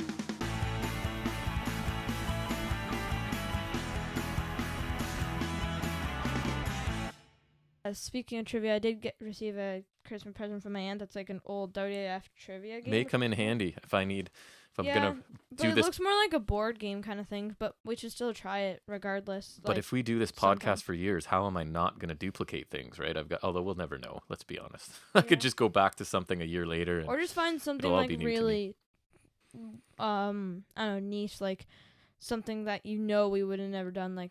Because it's like weird. Because right now I've been trying to do things that are related to something that's happened or a pay-per-view that's coming up. So this week, in honor of The Fiend being burned alive, oh my God, I thought we would look at some of the most violent, bloody moments and matches in WWE history. Okay. All right. So this was kind of, I didn't make note of my sources. I apologize. That's irresponsible. It's kind of all over the place looking up things here. So let's go. Which two wrestlers were involved in a specialty match in 2016 that saw thumbtacks and nunchucks, and what was the match type? Good memories. Dean versus Chris Jericho Asylum match, Extreme Rules 2016. That is correct. Jericho went for a codebreaker, Ambrose caught it, put him on the tacks. A lot of tacks, a lot of blood. Yep. I remember the nunchucks too. Good. The nunchucks actually was funny because I was reading to get the information, they had a picture, and the picture had him with the nunchucks, and I was like, oh yeah. Use nunchucks. I remember that. WrestleMania 32, a leap off a 20-foot cage by who onto who? Shane McMahon to Undertaker, but Undertaker moved because Shane McMahon's never going to hit that ever, ever, ever. Apparently not, right? He's going to keep going for it, though, until he's 1,000 years old. Yep. All right. SummerSlam 2000, a leap of faith off a scaffolding after repeated hits with a kendo stick. By whom? Because of whom? Steve Blackman hit Shane McMahon, then he just backdropped onto a thing. Very good. Steve Blackman. Interesting guy. Hardcore title match. Judgment Day 2004 saw a bloodbath in the WWE Championship match between which two competitors as the result of a vicious chair shot? JBL and Eddie Guerrero. Yes. Why do you know that? Because I know JBL won the title from Eddie Guerrero in a bull rope match at Great American Bash in the same year. Is this the one where there's one where he bladed but he hit like a major artery or something and he bled like an ungodly amount? I think they're both quite bloody, so it could be either one, honestly. So you're killing this. I did not think you would get all of those so far. All right, let's keep going. At King of the Ring 2001, someone got thrown through the windows of the set. Who was the thrower and who was the throwee? Kurt Angle threw at Shane McMahon, but at first it didn't work. Didn't So break, Shane right? McMahon literally got dropped on his head. Then he got belly through, and then he got thrown the other way through another one. Say what you will about this kid being a millionaire's child and a silver spoon. He took a beating. He has taken crazy a beating. bumps. Yeah. All right, so far you He's are like dominating. Jeff Hardy, except he usually takes bumps. At Royal Rumble 2000, a street fight between which two men saw weapons, bloodshed, and eventually thumbtacks? Cactus Jack, Triple H. Yes, WWE again. Championship. And then they had a Hell in a Cell match at No Way Out. So you have not stumbled on any of these so far. Let's see. Which two competitors engaged in a bloody battle in 2002 in Hell in a Cell match for the WWE Championship? Ooh. 2002 Hell in a Cell. Brock Lesnar and Undertaker? Correct. Well, you had to at least hesitate, so that's almost a win for me. Well, I knew they had a match that year. I was thinking if there was anything else. All right. That's all I hesitated. So, at Royal Rumble 1999, one man took an uncomfortable to watch number of unprotected chair shots to the head. Who was he, and who kept hitting him in the head? Mankind, I believe, took the shots. He did from The Rock in an I Quit match. Like, I would, in 2020, struggle to watch this now, because this is a man just getting his brain scrambled by unprotected chair shots, and these are not gimmicked chairs, people. This is a real chair. A metal chair. And this is the one, it's in, whatever that documentary, super famous one was from back then, where basically, yeah, anyways, it's well documented. It's a very uncomfortable watch at this point. And if now we know about concussions and head injuries and things. All right, which two wrestlers were involved in a match containing flaming tables and a barbed wire belt at WrestleMania 22? Shawn Michaels and Vince McMahon? Incorrect. Oh. Woo! Oh, right, Edge and McFoley. That is correct. How did I not? I'll take that as a win for me. You didn't get it first try. It's the best I can hope for here. I knew that match, and I played in the show. I don't know. Disappointed in yourself, aren't you? Yes. All right, the Hell in a Cell match from King of the Ring 1998 that rules them all and is still the craziest match I've ever seen. Imagine watching live, because this was my experience, watching live on pay-per-view and having no idea what will happen. What match? McFoley, aka Mankind, versus The Undertaker. Yes, this was I was in fear for Mankind's life at times, legitimately, when you're watching a match and you're pretty sure a guy's gonna die, especially when he gets off of the gurney and starts coming back. Like, you're honestly like, no, just stop. Like, don't. Right. So a tooth goes up his nose. I don't think I'll ever feel that way about a match again, because I don't think anyone will ever be allowed to do any of that stuff again. Or willing to, even. Two legends had this one I don't think you're going to get. I stuck one in here that I was pretty sure you won't get. So two legends had a brutal alley fight in 1981. Can you name them? Pat Patterson, Sergeant Slaughter. Oh my God. Why? Why do you know that? I was 4 years old, and I don't remember it. Why do you know that? Greatest 100 matches Oh book. my God. That was the one. I'm like, this is mean, but I'm going to put one from the 80s that he won't know. Was not successful. Okay. Maybe you'll surprise me by not knowing something else. Unexpected bloodshed in the PG era. SummerSlam 2016. Who was it?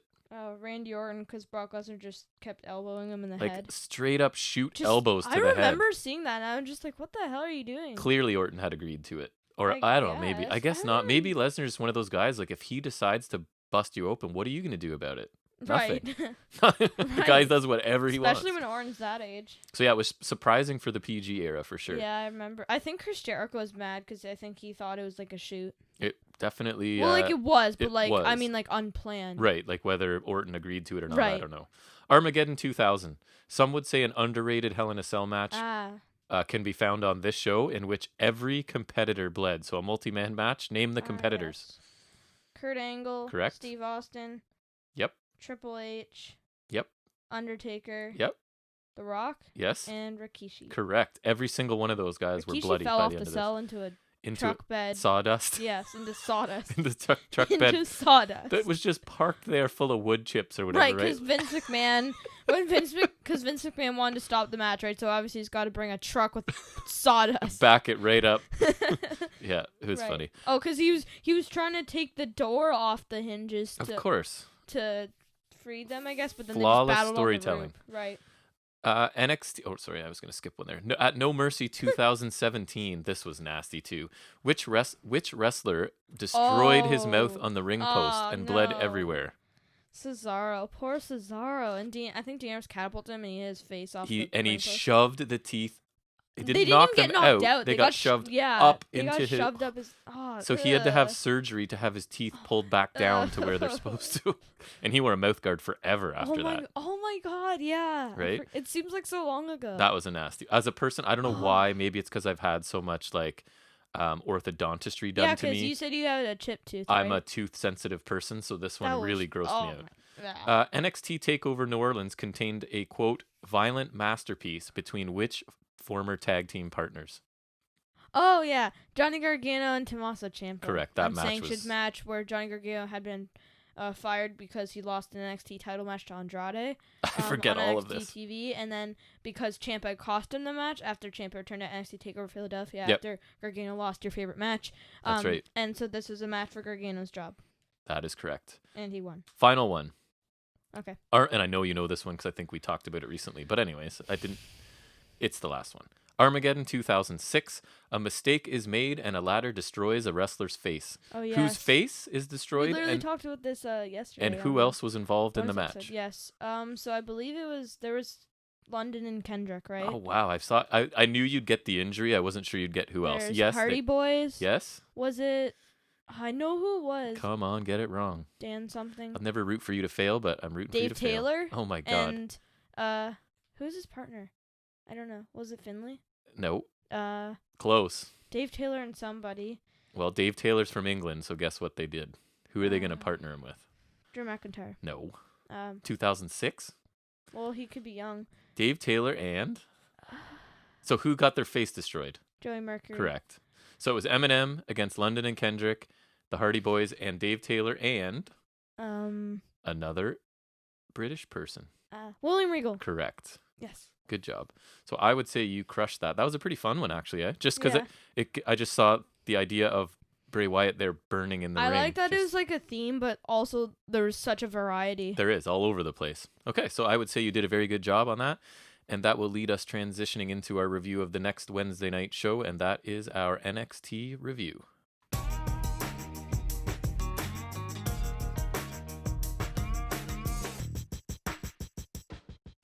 The show starts off with a street fight for the tag team championships this week. And it's Dane and Maverick, and they attack Lorcan and Birch as Lorcan and Birch are coming down the ramp. The heels are down, so the faces take the opportunity to grab some tables and chairs. Dane sets up tables outside while Drake takes chairs inside. Mm-hmm. But Lorcan and Birch recover and attack while Drake and Dane are busy arranging furniture. Dane is run into the barricade and thrown back into the ring. He's then controlled and beaten down in the heel corner while Drake is down outside the ring still. Lorcan sets up two chairs, but he ends up being the one getting body dropped. There was a really confusing thing in this match where it's a street fight, but they still had to tag in and out. It did make it awkward, right? That they were still following like tag team rules despite it being a street fight. Where there's no rules. It was interesting. Because you know when you're fighting with your friend on the street against two other people. And you wait to tag in and out. Right, you gotta tag in and out. That's how we did it in the 90s. I don't know what you kids do. Oh, really? Now. Yeah. I didn't know that. You just wait your turn and hold the tag rope. Or just any rope that's on the street. That happens to be there on the street. Right. Skipping rope would be fine. Mm-hmm. So Lorcan sets up the chairs, but he gets backdropped onto them by Dane. We get a drop toe hold by Drake and a senton by Dane as sort of like their combo move. It looked okay. It's kind of rapid succession there. Dane then body slams Birch, scoops up Drake, and body slams him on top of Birch. So that is something they seem to keep doing, right? He likes to use his partner as a weapon and more of that. So when he does it to Maverick, it hurts Maverick a bit. But then like when other people do it, it doesn't hurt them. So why Maverick's does it hurt just very small and Dane is very powerful. Maybe. I don't know. Right. So Dane continues to use Drake as a weapon by swinging him around before the faces double team Lorcan. Drake takes a clothesline from Birch after both avoid a chair setup that's been sort of pressed into the turnbuckles in the corner. They both avoid that. And then there's a clothesline to Drake. All four men are down until Birch sets up a chair and drops Maverick onto it with a drop toe hold. The heels then try to take out Dane on the outside, but he fights them off before running through a table after Lorcan moves out of the way. It had been set up sort of vertically outside of the ring, and Lorcan ends up running through it. Drake is isolated in the ring after the commercial break, and Lorcan whips Maverick with his own belt. So we get some time spent here with some belt shots. Birch tags in and does the same. He takes his turn with the belt, whipping Drake, and they actually look like some pretty heavy belt shots. Yeah, they looked really good. You could really hear it. Drake tries to make a tag in an empty corner, as we're getting sympathy for him, right? He's getting beaten by these two guys with belts, and he has nobody to tag to. Even though it's a street fight. He takes more offense from Lorcan and Birch, who pose and taunt while Dane returns and tags in behind them, right? So they're classic heels celebrating and taunting, and they don't notice that Dane is back and is tagged in. So Dane then obviously cleans house with belly-to-belly overheads for each and a corner splash to each of them as well. That looked pretty good. Power bomb and an elbow drop to Birch and a tag to Maverick, which I had a question mark even before I knew how it was going to finish. Why is the fresh man who just came in off a hot tag tagging out right away to the tiny guy who just took punishment from both heels with weapons? Like, this seemed a questionable tag team strategy to me. So Dane picks up Lorcan on the apron, but Birch saves him, and they push Dane off the apron and through some tables. So now he's sort of taken out of the equation entirely. So more belt whipping for Drake, low blows by Drake to both of them. Then he gets a turn with the belt, so he lays some belt shots on both of the heels. And it looks like one of them, he almost hit Lorcan in the face or the neck with it, which looked a bit dangerous, obviously. We get a low blow by Lorcan to Drake, and the cricket bat is out, and he takes a cricket bat to the gut. So painful. They hit the assisted DDT finisher and pin Maverick to retain, as Dane never recovered from being sent through the tables on the outside. Didn't the table not break because it was stiff? Yeah, kind of. I don't remember if I don't think it fully broke. I think Barrett even mentioned it that it didn't break. It looked like it bent, but yeah, it sort of gave but didn't break all the way through. Yeah. So I thought this was a fun opener. There was not a lot of wrestling and mostly brawling, but it was a street fight, so that makes sense. I don't know. I thought it was fine, but I really didn't like it for the fact that it's a street fight, but you're still tagging in and out. It does take you out of it a little bit, right? Right. It's just like. And if there's no rules, you shouldn't have to tag. Just make it turn into a tag. It's much more fun. It creates a better match. It just makes sense. I thought Dane looked ridiculous tagging in Drake after Drake had just been destroyed, and that Dane was still basically the fresh man at that point. Right, and then they wouldn't have lost that. And then it was really convenient. He gets taken out of the match for the rest of it, and they just get to beat on the small little baby face. Is Dane injured or something? I don't think so. Not that I've heard, but I don't know. He wasn't in the match for a while and got the hot tag, but then tagged out a bit and then was supposedly supposed to be taken out. Right, so I'm not quite sure. So, something going on there, but... I guess. The Dane Drake team's grown on me a little bit, back from being like the comedy thrown together but don't want to be together. Yeah, but they need to do something that's of some prominence. They do. They've been treated a little less like a comedy act. There's still hints of it, right? Like he still uses Drake as a weapon, but Drake seems to be more consenting to it than he was in the past, where Dane was just doing it without caring if he wanted to or not. Right. So again, basically any sign of cultivating a legitimate tag division is fine by me, right? So I love tag team wrestling. They've ignored it for a long time. So if this is them starting to build a division, I've got time for it. Then we get the first of many visits to the Gargano household. Yes. I noticed that there's an Elite 70 Johnny Gargano figure on top of the tree topper. Yep. Yes. Pretty clever little touch. Yeah, so Johnny plays the piano while Candace is sort of finishing decorating. They want to open their presents, and they're sort of treating Indy and Theory like they're kids, and that this is basically a young family on Christmas, which is an interesting way to go. Theory opens Gargano Whey protein, which I thought was funny, right? So this was a really quick little video, as they will be all throughout the night. I don't think it's like the best thing they've ever done, but it's just a quick way to get the Garganos on TV, and it's like they've inserted a joke in each one of these, right? And this was the whey protein one. So it's really quick, and then it's gone. I thought they're fine little segments to sprinkle in. I thought the Gargano Whey was pretty fun. Yeah, that was clever. So Balor and O'Reilly are now watching their previous title match separately and sort of talking about it as we cut back and forth. O'Reilly feels they're destined to do this for a long time, and that Balor may be the Gargano to his Cole, which I thought was nice, and I you love that made a note of that too, that they're just sort of destined to have this sort of prolonged, bitter feud. Kyle puts over how good Finn is and says he feels like he was destined to wrestle him.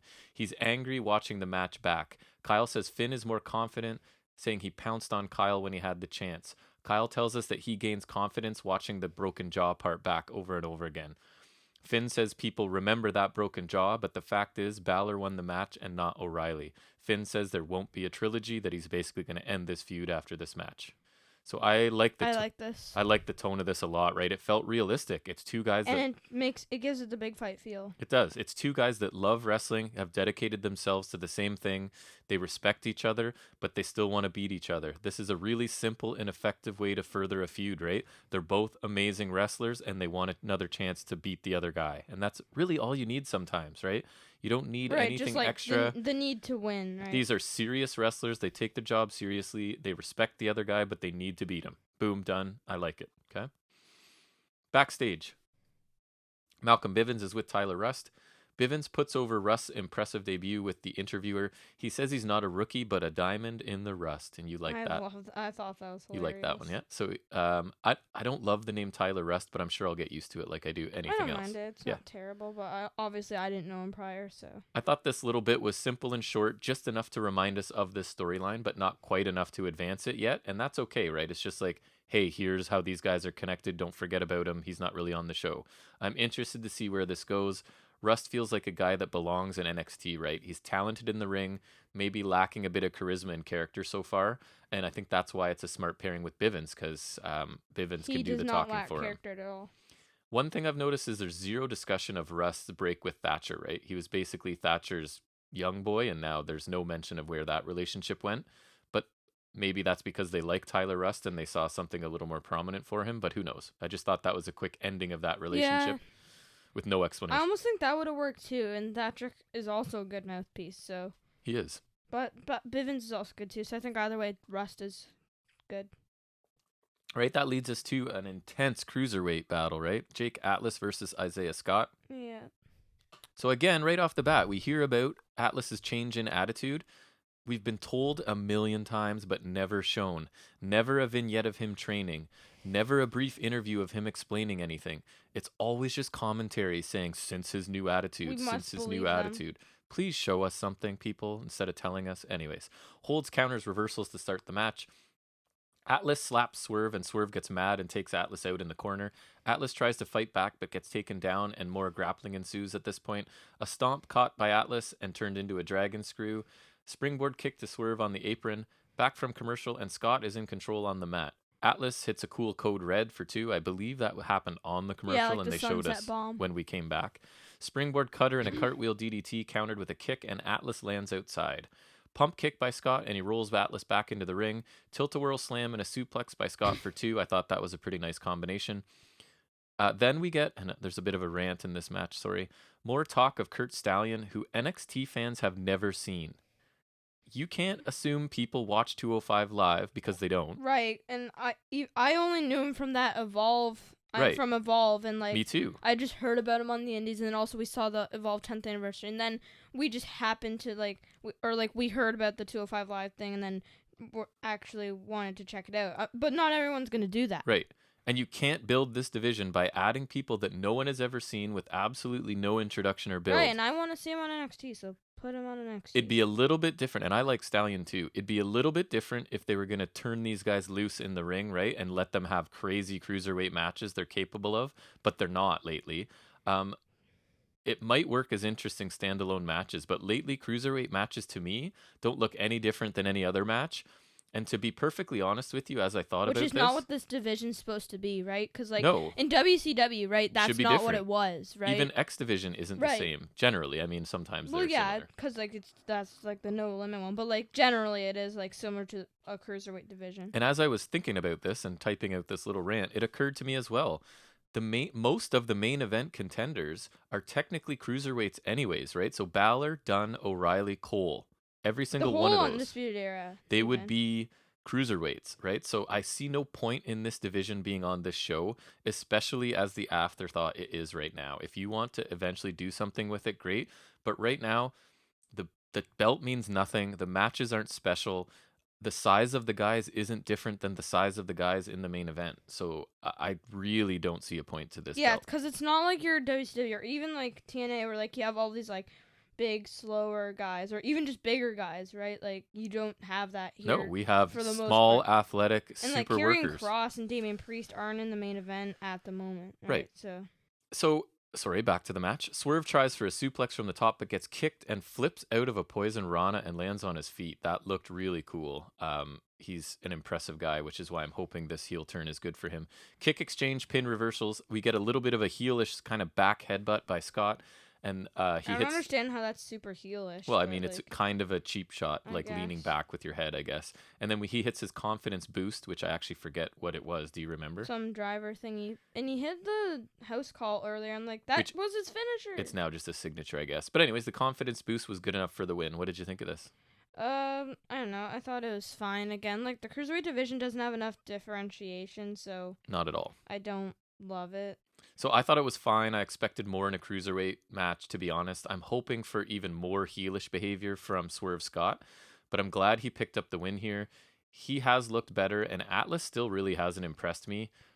And I thought... He never has to me. The end was a little weird because Swerve, your new heel, offers a handshake to Atlas the face, and Atlas refuses. I think it was like, mockingly, though. Was it? Yeah, like, I could just tell, like, he's like, shake my hand. That would make me happy. And Atlas is like, no, you're a jerk. Okay, that helps, because I just didn't understand the role reversal there at the end, but if that's the interpretation, then I'm okay with it. Because I could just tell on Swerve's face, it's like, oh, you're all about respect and whatnot, like, just kind of like mocking him and like, oh, okay, good. Oh, I won this time, so you gonna shake my hand? I'm okay with that then. Like something like that. But anyways, this division needs something to be kicked into gear. Right. Like, I really like Escobar. Don't want him with this title or in this division anymore. Let's do something new. It's like you said, there's the main event guys, a lot of them are cruiserweight, right? Yes, and they're working way more interesting matches than this. And then so you need to have these guys, like you said, doing like that crazy aerial stuff, just let them loose. And especially make it actually feel different, right? Especially if you're not going to do any storyline development, you better give me just a match that's crazy, and then I won't really care. I can get into a match with no story if the match is exceptional, right? But compared to other stuff, they're not. So this is really just spinning its wheels, this division. Yes. So Adam Cole and Roderick Strong are interviewed about their confidence in Kyle O'Reilly. Velveteen Dream interrupts to say that the mighty have fallen, and that now Kyle is the head of the Undisputed Era and not Adam Cole. He does get more of the focus lately, right? But like I don't think that makes you the leader, obviously. But I think Dream's just trying to like get dissension. Obviously, heel logic and taunting and whatnot stuff. So Cole simply slaps him and says there is no leader of the group, and he challenges the Velveteen Dream to a match. There's no leader of the group. So Dream sort of, I think, talks about what some of us have been thinking already, that O'Reilly seems to be the focus of the Undisputed Era.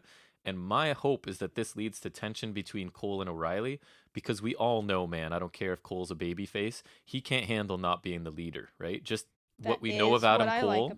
What we know of Adam Cole is that would bother him, right? So I hope they build to this really slowly, and then to suggest to me that Undisputed Era has no leader when their shared history that we've all seen shows us that's not the case is a bit of a stretch. Like all of a sudden they're just the New Day and that they're just buddies and nobody's a leader. Well, we have years of evidence to the contrary. So, Adam Cole literally has his own shirt. No one else does. Right. So I'm hoping this is a slow burn to a heel turn of Cole, leading to like this lengthy epic feud between O'Reilly and Cole. That right? So, so now I'm probably setting us up for disappointment. If it was for the title, that would be the best title feud. Well, it could be, right? So if you think about it, it makes sense. O'Reilly gets the title, and Undisputed Era still do this. We're one big happy family and we have no leader. But then and slowly you see Cole hating all the attention O'Reilly's getting, right? And that's where we go, and that would be amazing. We should be booking it. Right? Yeah. So Timothy Thatcher cuts a promo backstage on Tommaso Ciampa. He says that he asked Ciampa for a match just like Ciampa did, but he gets no respect for it. He will talk with his mouth and still be a tough guy just like Ciampa hates. He promises to take liberties with Leon Ruff, which I thought was cool. Like, I'm going to beat the hell out of this guy. And if you are who you say you are, you're going to come and help him. So Thatcher wants to fight Ciampa.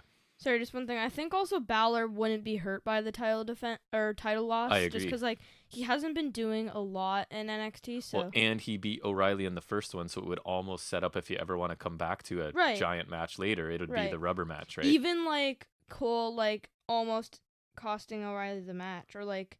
You should probably hire us, WWE. I don't know, can you hire a 13-year-old? But you can definitely hire me, so... Anyways, I like Thatcher's logic here, like, oh, Ciampa's a cool guy for calling me out, and then now he's like... Right, and I do it, and it's not cool. Or, like, it just no one cares, and, right. like...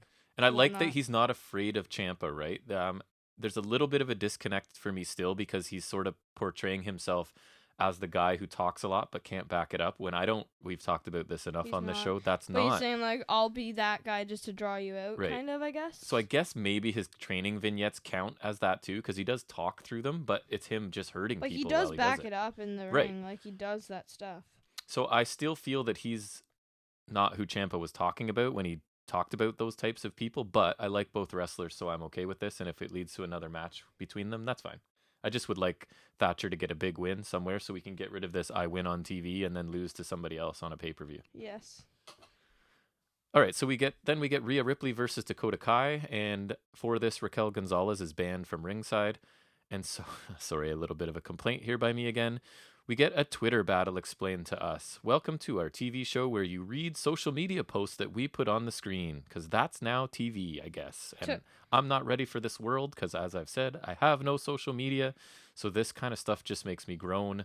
But I guess I can't have it both ways. At least they're acknowledging stuff that happened on the internet and showing me, because I complain when they just assume I've seen it, right? But I guess I'm unhappy either way. I'm just at least miserable. It's being explained. I guess right? So early on, Rhea uses her size and strength advantage to start, and Dakota eventually ends up stomping her arm on the apron, which is where the momentum kind of changes. Kai then sends Ripley arm first into the ring post, and this leaves the target of the arm for her to focus on, but we head into a commercial break first. Back from the commercial, and Kai is in control, but Ripley eventually overpowers her with her one good arm. Rhea hits a snapmare, drop kick, cravat knees, and a power bomb at this point.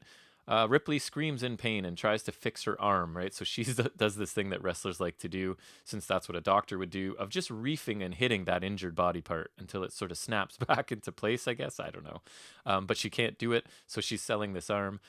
She gets several near falls on different slams until Kai sends Ripley into the middle turnbuckle and follows in with a running boot, which always looks good. Kai gets in a flurry of offense, including her scorpion kick, and eventually attempts a roll-up that is countered into the hanging inverted cloverleaf by Ripley. Raquel Gonzalez appears on the stage at this point, which isn't ringside, so it's allowed. It's not ringside. It's basically there, so like... Right. It should have been banned from, I don't know, anyways, I guess they had to do it this way. Exactly. And she just stands there and stares with her arms crossed, looking menacing, and she does. I'm not trying to say she doesn't. It's just she looks good. Oh, that's not ringside. Right. Ripley sees her, is distracted, and starts talking trash, threatening to snap Dakota Kai's legs. If you think about it, it's on the entrance stage is on one side of the ring. Just farther on that side, still ringside. I guess. Technically, it's beside the ring, just further back. Yes. Kai gets to the ropes and fights Ripley off in the corner and delivers the chiropractor, which is always cool, for 2. And it's a funny name. It is. It's clever, right? Yeah. We like wordplay in this family. Yes. Kai counters a riptide attempt into a guillotine, but gets overpowered and slammed. Ripley then connects with her next riptide attempt and gets the 3 count for the victory. Yeah. And Gonzalez walks down, and we get a big pull-apart brawl that I won't describe. It was a pretty standard WWE pull-apart. What did you think of this match? I don't know. I liked it. I feel like this was clearly just filler for Ripley's other feud. I feel like if this had a feud like of its own, this would be like much better. But it was still good. Yeah, so, I thought this was a really good match too, and I would have preferred Kai win since she's one of my favorites. Obviously, but right? I don't think in the position that she's in with the feud is gonna. I understand that Ripley's story necessitates her winning here. Obviously, but... and I like that it was clean, right? Because sometimes we complain like you can't just get a clean win, but she does. And I feel like Kai can wrestle anyone of any style, and Ripley's starting to look like a star again. And I think this women's division is amazing, and I'm happy. Nice. And I think the build to Ripley Gonzalez is good, but again, they're acting like we haven't seen it already, and we did not long ago. Well, they're like sort of acknowledging it, but not fully. No, they're kind of presenting it as like, oh, imagine when these two finally get to touch, right? It's going to be amazing. Like, just say again, because the first one was... Right. Like we didn't settle this the first time. The first one was good, and then like be like, imagine if they did it with like the stipulation, which we'll talk Ripley about later. needs revenge and wants to erase this one loss or whatever, right? Like something. This blemish on her record, other than Charlotte just coming to NXT and just taking her title. Right, and is it just me, or does Dakota Kai have good matches with everyone? Yes, she even had a good match with Shotzi Blackheart, believe it or not. I didn't really care for her. An acceptable match. When she started in NXT, because she was doing that super babyface Bailey wannabe. It was the same thing for Io Shirai, right? And even Candice LeRae as well. But I would suggest she is one of the most consistent performers in NXT. She makes everybody else look good, and they can sort of just keep doing that until it's her time to be focused on. Because I do think she is good enough to get the focus at some point. It's just, again, this division is stacked, and she's going to have to wait her turn. I think so many of the women benefited from heel turns, Shirai, Kai, and LeRae. But, it also doesn't feel like there's an abundance of heels. Because, Rhea Ripley honestly benefited from a face turn. Yep. Which, how many people can you say about that lately, right? Yep. And then even Io Shirai's come back to the face, sort of, but she's just kind of She seems to float back and forth. She's the anti-hero, though, kind of, you know what I mean? Or it's depending what opponent's ready for her is where they sort of send her, right? But, she's kind of the cool face, yep, right? Absolutely. And I just think it's really benefited Kai. I think her style has become more advanced, and I think she's just more interesting. Also, her theme is very good. She's just all around entertaining for me. I'm a big fan. She needs the title. Yes, if you listen to us, Dakota Kai, and why wouldn't you? We are huge fans of yours. Yes. So then we go back to the Gargano family Christmas, and Indy Hartwell is opening up a present, and it's a PlayStation 5 box, but it turns out it's empty. Gargano says the box is for dramatic effect, and he has something better for her.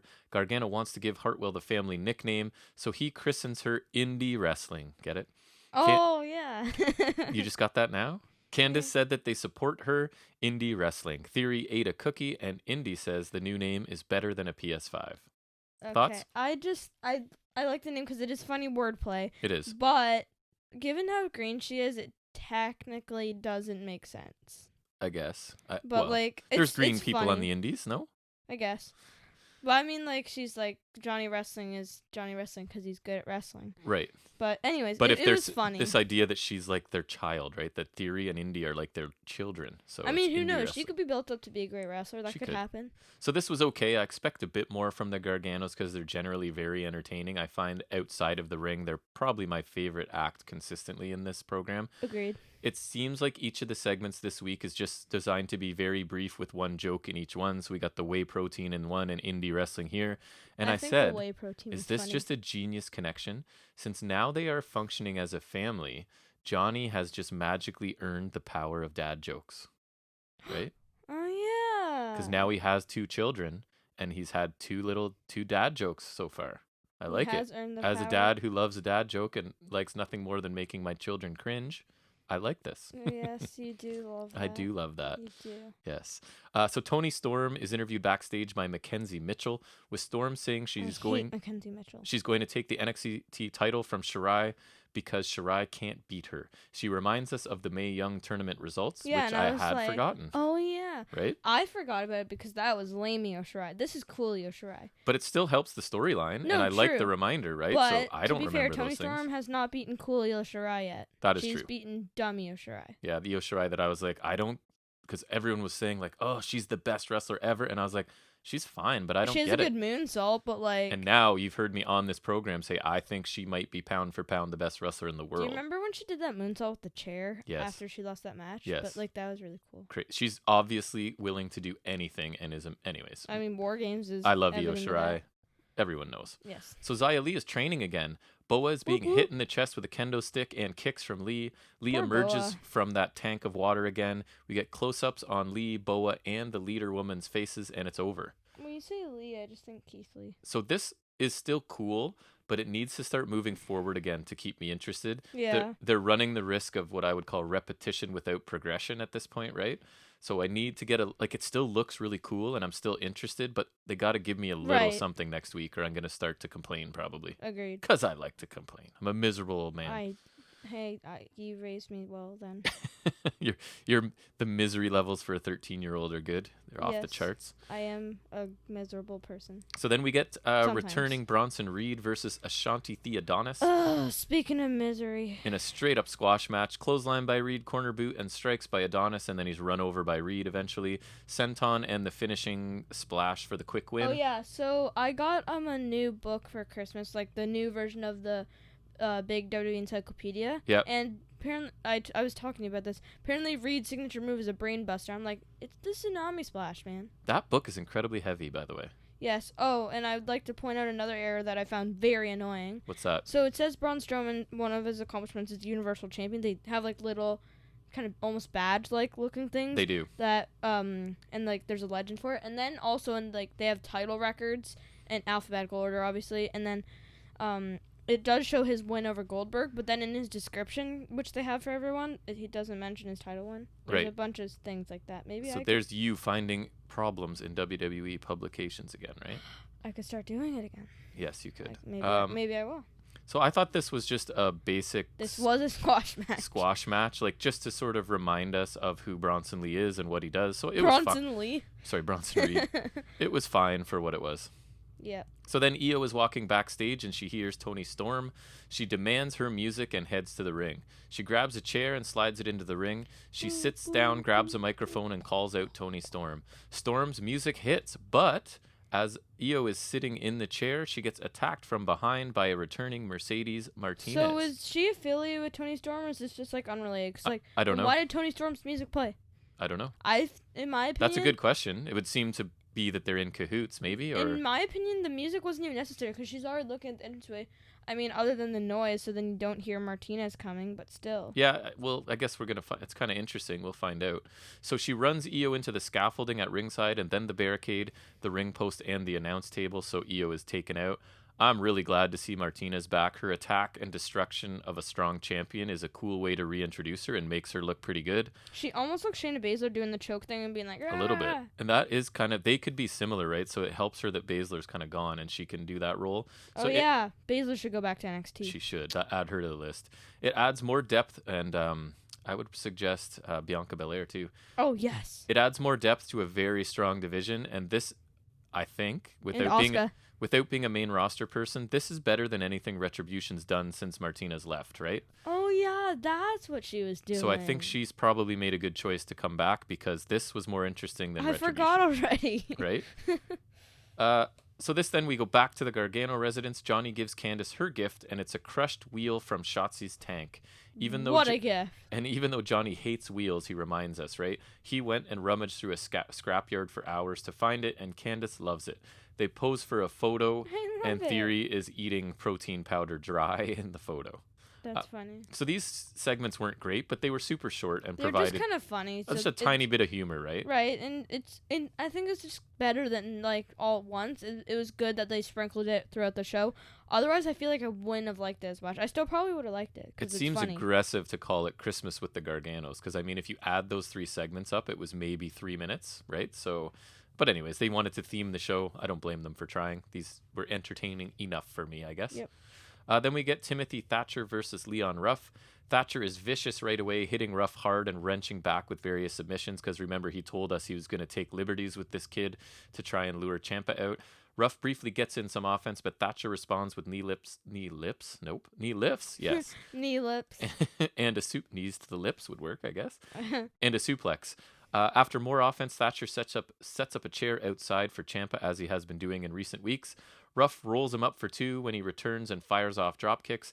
Thatcher then hits a big forearm and an underhook suplex. Thatcher holds off Ruff by one leg, sort of like he could lock in a devastating submission right now, but he's sort of waiting, and he's gesturing for Ciampa to come and sit, like basically saying, if you don't get out here, I'm going to snap this kid's leg, and I'm about ready to do it.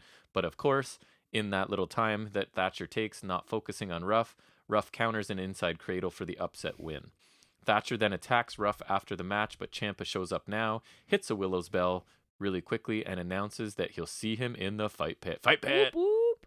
I don't know, we liked Fight Pit, eh? That should be good. It was just fun and interesting and different. I like that there's like the top platform on the cage. I thought that was a really cool bit. Yep. So this was fine, I guess. And there's no ropes in it, right? I believe. No. That was really cool as well. Sorry. That's okay. Thatcher looked really aggressive.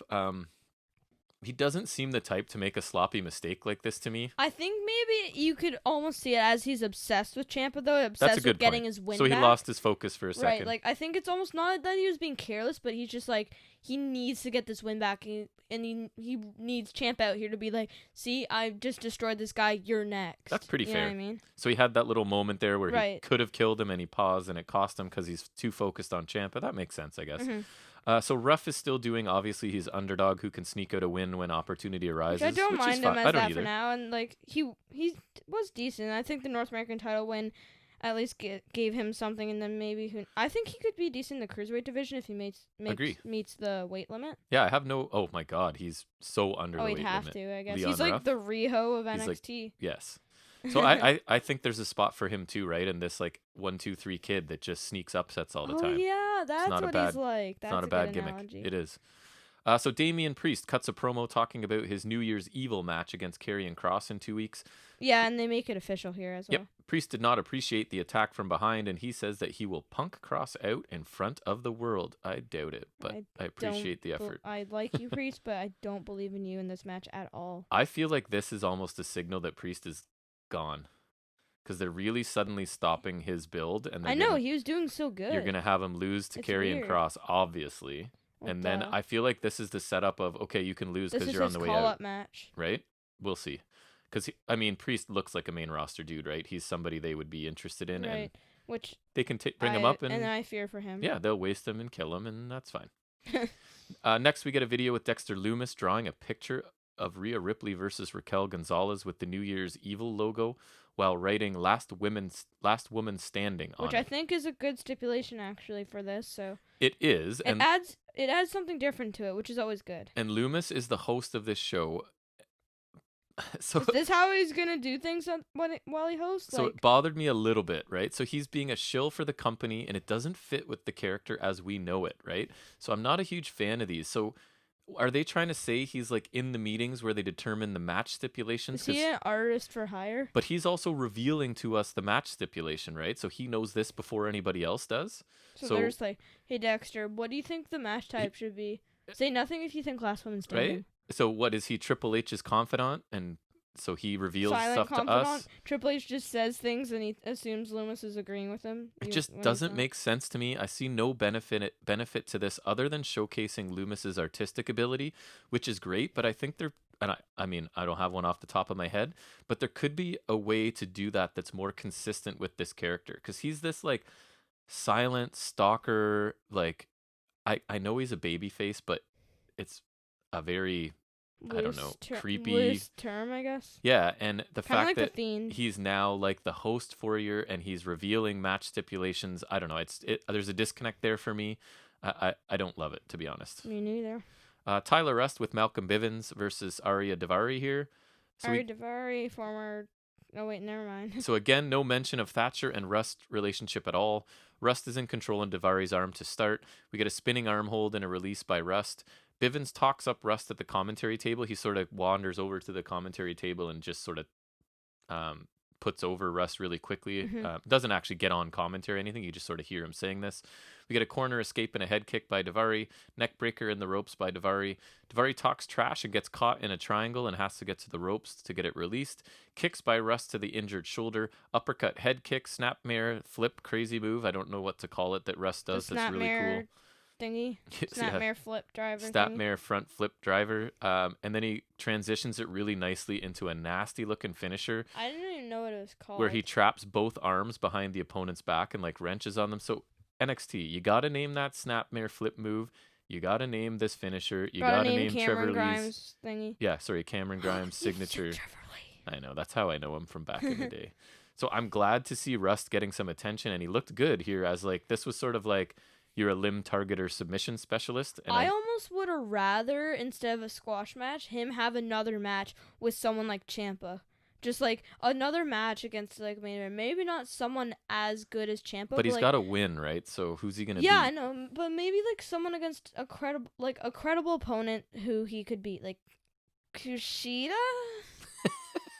It kills you to imply he's credible, doesn't it? Yes. I can tell. I don't, but like I feel like it would do him better to win over someone like Ciampa. Maybe like they could have done that, and Thatcher could have helped him this time. Yep, I think that would have worked just because I thought his match was so good last week. Just because like I like this new guy getting a showcase right against like someone who's been around for so long, like Ciampa, and who's been at the top level for so long. I think it would have benefited him a little more, but who knows? I was glad to see him back on TV. I'm glad to see him pick up a win. Yeah, at the very least, he's back on TV. Right.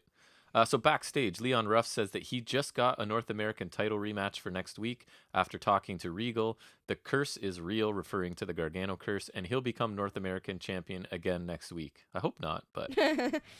Me too. Because I don't know. He might, but I have my doubts. So this was a fine little thing, kind of out of nowhere, just keeping Ruff on TV and letting us know he'll be back next week. He must have impressed somebody along the line, right? Because he's getting a lot of TV time kind of out of nowhere. Out of nowhere. Yep. So then we get a brief package where he discusses Damian Priest. He says Priest dug himself into a hole and he can't dig himself out by questioning his manhood and making comments to Scarlett. Just like everyone else, Priest will pay the price. Doomsday is coming. Tick tock. And then Priest will get a bill in the mail. I like this. Cross destroys Priest and moves on to the main roster. That's what I'm saying. Or sorry, Cross destroys Priest and Priest moves to the main roster. Ah, there you go. That's the setup I feel like is coming. I like this little package. It was fine. I feel like they're keeping everything really, really, really short on this episode. Do you realize what you just said? What? You said it was fine. It was fine. FNS Wrestling, it's fine. I feel like we haven't said that in forever. That's our trademark. Yeah. So then we get into our main event, which is the Velveteen Dream versus Adam Cole. Kind of a lackluster main event, just because, like, not to say anything about the match, but just because, like, this feels really random match. It kind of was. Just in that aspect. It was developed on this show, basically, right? Right. And they got a main event out of it. So Cole comes out with only Roderick Strong, and we get holds and counters to start. A cheap forearm by Dream, eventually to take control. Back elbow by Cole to stop the momentum. Punches and a pump kick to a kneeling Dream. A boot up in the corner by Dream, but a jumping neckbreaker by Cole. Dream is kicked off the apron to the floor, and once back in the ring, they collide head first, and Dunn shows up to take out Strong at ringside with kind of an awkward bitter end on the apron. Same as we talked about just another... do a bitter end on the ground. And there's just not enough room for it to drop to look super impactful, right? Like, you get the idea. In theory, it sounds painful. It didn't look great. The ref is distracted, and Dream takes out Cole using his shirt for an assisted clothesline.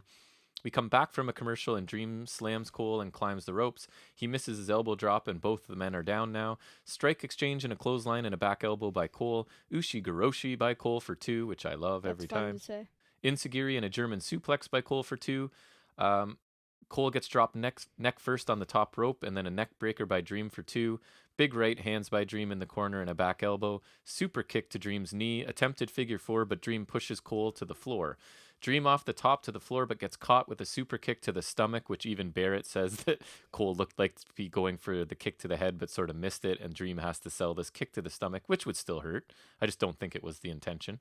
Yeah. Dream gets a long time to recover, because it's almost like, did he really get kicked in the stomach here? Because there was a bit of a lull, right? Like, Cole goes back in the ring and just sort of waits and doesn't attack or anything. And so there's a bit of a time there while Dream recovers. He gets back in the ring and takes another super kick. Figure 4 is applied and Dream is in agony until he gets to the ropes. We get a roll up by Dream for 2 and then a DDT. Dream goes back up top and hits the Rainmaker elbow, but it does not get the 3 count as Cole kicks out after a near fall. He hits another Ushi-Goroshi, but a super kick. He gets super kicked out of his Panama Sunrise. He goes for it, catches a super kick. Dream comes off the ropes into a super kick and the last shot for the 3 count. Despite my feelings about Dream and his inclusion on this or any show, I'm just going to sort of talk about him as a wrestler and in the match. I enjoyed this match and thought both men looked good here. There was a good steady pace to this match and I enjoyed it. I don't love Cole as a babyface, and I think he's eventually going to have to turn maybe in the way that we've designed for him. Yes. I hope this is a step toward Cole and O'Reilly tension. If Cole keeps winning, I can't see him being happy about not being the leader of the group. Or just not even being the focal point at least. I don't buy this New Day, no one's a leader stuff. It had to be mentioned for some reason, right? They seem to be going out of their way to say that there is no leader of the faction, which leads me to believe that's for a reason somewhere down the line. So I actually thought this was a pretty good main event, despite my feelings about Dream. Just looking at it as a guy who likes wrestling, I thought this was a pretty good main event. What about you? I thought it was good. Again, the lack of really setup didn't please me. And I think given Dream's recent absence, I think Cole should have won a little more easily. Right. But like you said, it had a good steady pace throughout, so I thought it was a pretty good main event. I think overall? It's like similar to the AEW main event, where like it was a good main event, but if there was another strong match, I would put that as a main event, rather than this, right? But since there's nothing else, so maybe not like main event worthy. It's not an A show main event, but it's a B show main event. Right. It's like a main event in comparison to what else we had on the show. But overall thoughts? I think I liked the show. It was pretty good, but I felt AEW had some better matches, so I'd give this like a B show just behind AEW. Buddy, we are in sync this week. Same rating for both, I think. So I enjoyed the women's match, the main event, Tyler Russ getting TV time. Otherwise, it was just quick matches, underwhelming, but not terrible Gargano segments and promo packages. A Xia Li segment that was less entertaining this week, but I give the show a B rating. Not bad. I preferred AEW this week for sure. And another thing I liked about AEW is that there was like that one segment that like really was really good. And here the Acclaim video? Yeah, and then here I think you had like the Gargano segments were like pretty good, but they didn't like stand out. I think that's a good way of saying it, that the main difference, like, because AEW was a bit better for me. And the opener and main event were like better than the opener and main event here, I think, as well. But that Acclaimed video definitely pushed that show up. That was really good. Just to bring people behind the curtain, we usually pause and take a break after Off the Top of His Head and come back and carry on with NXT. So as I was just doing some production stuff, Jack watched the Acclaimed video on repeat. Basically, I could hear it playing 3 times. So yeah, it was the best thing in wrestling this week. So overall, a pretty good Wednesday night, right? I gave a B+ and a pretty high B, almost close to a B+. Yeah, so like that's a good week. Solid shows. Not bad, but not like anything spectacular. But like it's what you at least want every week, right? Like serviceable wrestling. Neither show was perfect, but they were both enjoyable, right? Right, and neither were terrible, which is always good. Excellent. All right, so that will send us into our next segment, which is Any Other Wrestling Business.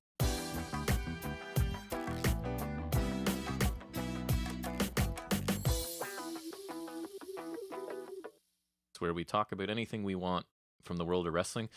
Usually includes some Ring of Honor and Impact Wrestling. Do you have any other wrestling business this week? I do have, I think, a couple. So Roman Reigns retained the Universal Championship against Kevin Owens in a steel cage match with help from Jey Uso after he handcuffed Owens to the cage, which was the opener. So is this like the rematch of their TLC? Yes, and just because it was the Christmas episode of SmackDown, so they got to put something. Yep. And like I like how in the cell the Universal title opened, so that's why I was kind of expecting at TLC to open. Right. But so yeah, I actually knew about this like on I think it was Wednesday because I know they taped it on Tuesday because once again SmackDown was on Christmas. Yeah. So I hope Owens looked good again because he looked good in the pay-per-view. I'm not sure, but me either. I knew this was gonna happen. I even knew the Big E thing like a couple days, but I didn't mention it at all on the podcast just to save it for here. Yep. Get my honest reactions, right? Yes. Well, I did tell you, but just not on the podcast. Charlotte Flair and Asuka retained the Women's Tag Team Championships in their first defense. Of course they did. Which was a triple threat elimination match against the teams of Bayley and Carmella, which is not a team. It's all right, but I mean it is star power. Bayley's pretty good, and Bianca Belair and Sasha Banks, which I just think that sounds like a really good team. It does, but I think it is random. But at least they're both singles stars. At least there is star power in this match. At least there's that. So right? Bianca Belair is basically the female Big E to me. Like, why is she not a megastar for you people? What are you waiting for? Sasha Banks, like, I was happy when she won the title, but she's not really done much of note, which I'm almost disappointed in that. It's tough because she and Bayley were like the focus of the quarantine early on. They were just killing it constantly, right? So it's tough to keep that energy up the whole time. I almost think you should have just gave Bayley a monster reign until WrestleMania and give Sasha that moment. I would have probably not had a problem with that if they could have filled in the time well. And then you could focus on this Unstoppable duo a little more, and I think it would have been interesting. Right. And then I got one more, sorry. Do you want me to talk about Ring of Honor first, or do you want to do all yours? It's just one more SmackDown one, Go ahead. I'll just do it. Daniel Bryan defeated Jey Uso in another pretty good match, I heard. Yeah. That is pretty good. This looks like a decent feud, and I think this would, I think like we were talking about, that Bryan would be good to face Reigns because of this kind of mini feud with Jey Uso. And he declared his entry into the Royal Rumble match after And Bryan can be such a great babyface to work off of just the mega heel of Roman Reigns, right? Like, so I think it'd be but I don't think it's going to happen now, obviously, that he's in the Rumble match. No. But and they could have a wicked match, too, because Bryan's amazing and Reigns is good. So yeah, missed opportunity, I guess. It is. Maybe at, like, Elimination Chamber or Fastlane. Could be. All right, so let's talk some Ring of Honor this week. I think you watched a little bit with me, but not. I think it was Delirious and Dalton Castle. Rhett Titus. Oh, Rhett Titus, right. Yes. So, Ring of Honor this week. Ryan. Quinn McKay welcomes us, as she always does, to Final Battle Weekend and lets us know that tonight's matches will be Dalton Castle versus Brian Johnson and Delirious versus... Oh, I think I saw a bit of that. You did, I think. And Delirious versus the Kingdom's Rhett Titus.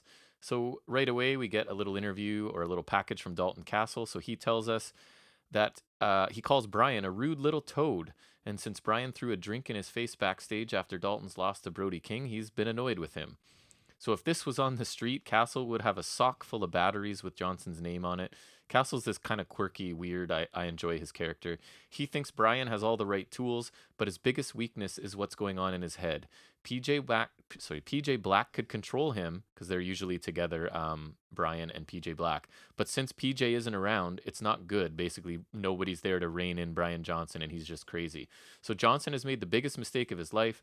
Dalton has a lot of rage inside of him. I like this. I've always said I find Castle's character interesting. He did a good job here of reminding me and us, whoever, of the brief history between these two, because I tend to forget things. I need the little, like, you threw that drink on me, so now I hate you. Oh, yeah, that's right. So I thought this was a standard ROH promo at this point. Then Brian Johnson gets his turn to speak, and I don't know if you've seen him speak before, but I'm pretty sure you were watching this with me. Yeah, I saw the promo. He is super intense. It was really good. It is. He talks about how ROH prides itself on honor being real, and then talks about how he's sick and tired of everybody talking about what they used to do.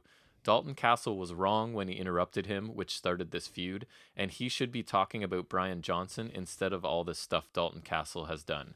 They say Brian's angry and bitter, and he says it's because they've been hanging on to relics like Castle too long. Dalton had his chance. He won the world championship, and he crumbled under the pressure. Honor isn't real to him. Nobody has honored him. He's going to run through Castle and run through a whole mechade of excellence. Mecha versus everybody. I love this guy's intensity. This was really, he just it really felt like he cared. And he hates everything and is just constantly miserable. And I don't think you know this, but part of his gimmick they talk about is that he's not welcome in the change room and that he gets along with nobody. Like nobody even wants to be in the same room with him, which I think is really cool. I think he's like That's a nice piece. I think he's an amazing mid-card heel, right, for faces to play off of in this company. I don't know if he's ever going to ascend to anything major, but he's a great mid-card heel for people to get victories over or whatever. I really like him. He's just so angry and miserable the whole time. So then we get their match. Castle hasn't been winning lately, so I figured going into this he's probably getting a win back here against Johnson. So Castle sells an injured shoulder late in the match, and Johnson targets it to gain control. The finish comes when Castle reverses a neckbreaker into a backslide, then drops Johnson with a German suplex. After a double underhook suplex, Castle hits his bangarang for the win.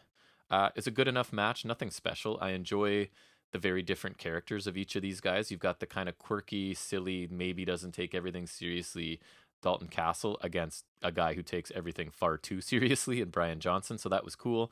The match was good, but nothing special, I thought, at that point. Quinn McKay's back, and she talks to Dalton Castle after the match. Johnson had this coming, Dalton says. He knows he can be really good at wrestling and shut people's mouths. He's got buttons, and Brian pushed the dangerous one. Dalton invites Quinn for a drink, and they'll invite Brian for one too. Okay. That's weird. So this show now starts to, it used to just be like we only get promos for the people involved in the matches, right? But now they've started to add some other stuff in now that we're back to the show being their actual show proper, I guess. So we get an LSG promo where he talks about how nobody expected him to go to the distance with Jay Lethal. I don't know if you remember, but he lost a time limit decision to Lethal in a pure match.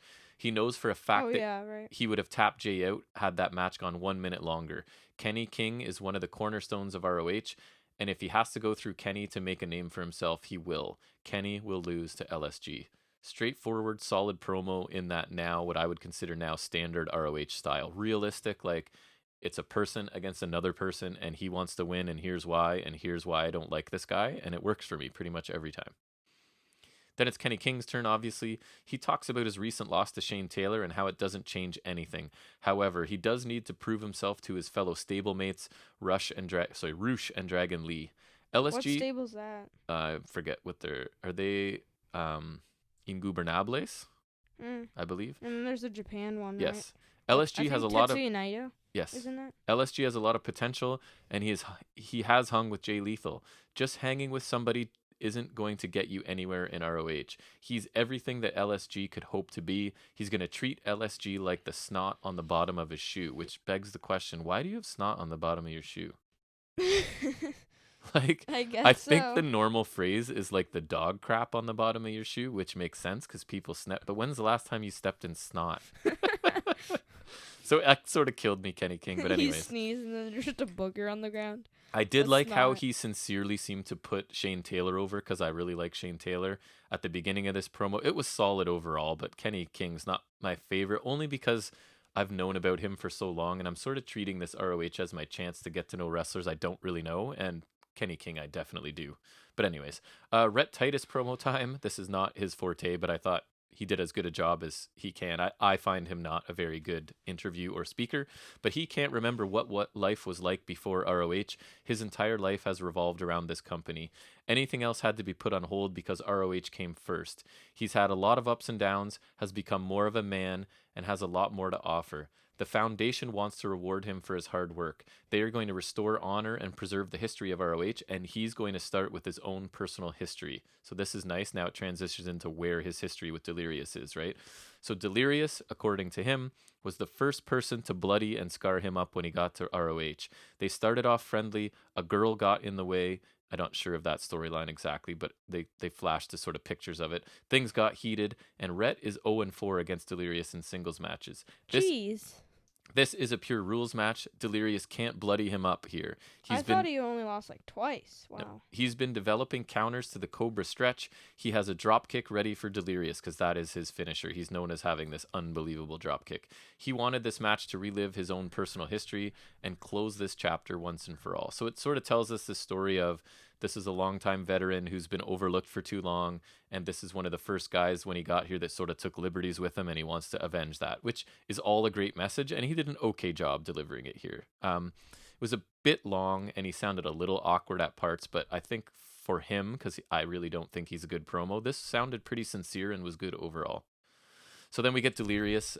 I love Delirious promos. He talks... Oh, yeah, the gibberish. With subtitles. He talks about how Titus is a major part of his career, and it's been 10 years since they faced off. One thing was always the same. Delirious was always victorious. Rhett is overlooked and underappreciated. Rhett has a family motivating him. He's at the top of his game, physically and mentally. Delirious lives off the grid. He doesn't want people to see his life or know his motivations. He doesn't want to be understood. Rhett knows Delirious better than most. Delirious notes that Titus, Kenny King, and Austin Aries ended his full-time career. Delirious has always been a master of the craft, has always been dangerous, and will always beat Rhett Titus. I love his promos, and I really liked him drawing attention to, like, you have all your family and stuff to motivate you and your history here, and I want nobody to know anything about me. I don't want you to know my history. I don't want you to know about my family, right? So I kind of like that message. And they're obviously his promos are completely unique. He just speaks, and I believe it's gibberish. I hope it's not a language that I'm insulting by saying that. I'm pretty sure it's just him going off, and then they put subtitles over top of it. So they're really weird and intense, and I think they're really cool every time. So then we get their match, which I think you watched some of. I think so. So the basic story is Titus uses his rope breaks really quickly, so he has to keep sort of countering out of the Cobra clutch of Delirious. Titus eventually wins with his patented drop kick. The match was good and told a good story, but it really wasn't a standout match. And I would say overall that was kind of this show. It was solid but unspectacular. There were more promos than usual. And if you look at the matches and who was in it, no real amazing star power. Considering this roster, these aren't the people they're really focusing main event time on. So I gave it a B- show. It wasn't a chore to watch, but it wasn't as fun a watch as it has been recently.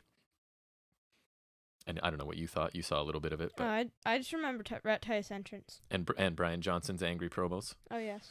All right, so now Impact Wrestling I'll transition into, and that'll be pretty quick because, as I said earlier, this was mostly just a year-end highlight show with very little story progression, but there was a little bit, so let's talk about that. One of the things, and I don't know if I have them in the right order or not, I apologize, Taya called out Deonna Purrazzo in a really good promo, I thought, and they're going to have a match for the title at Hard to Kill.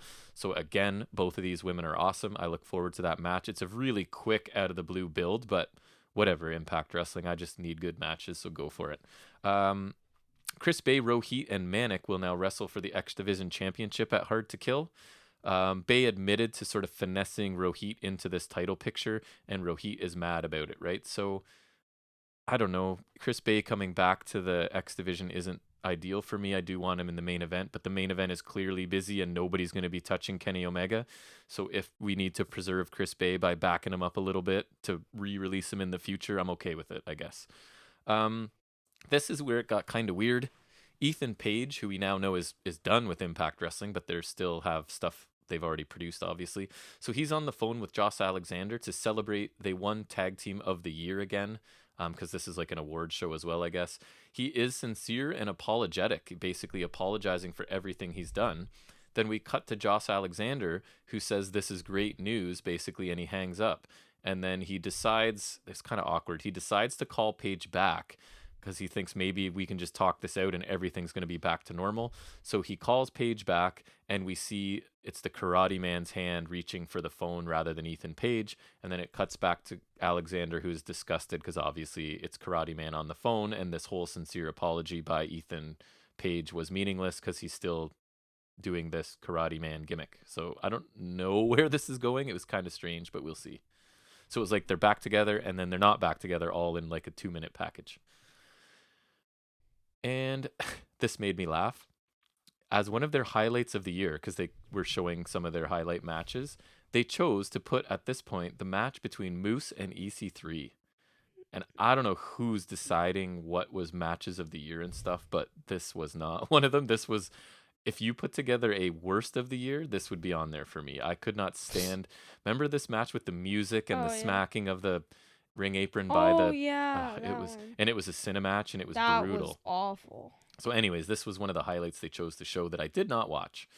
Then we get Matthew Palmer. Sure.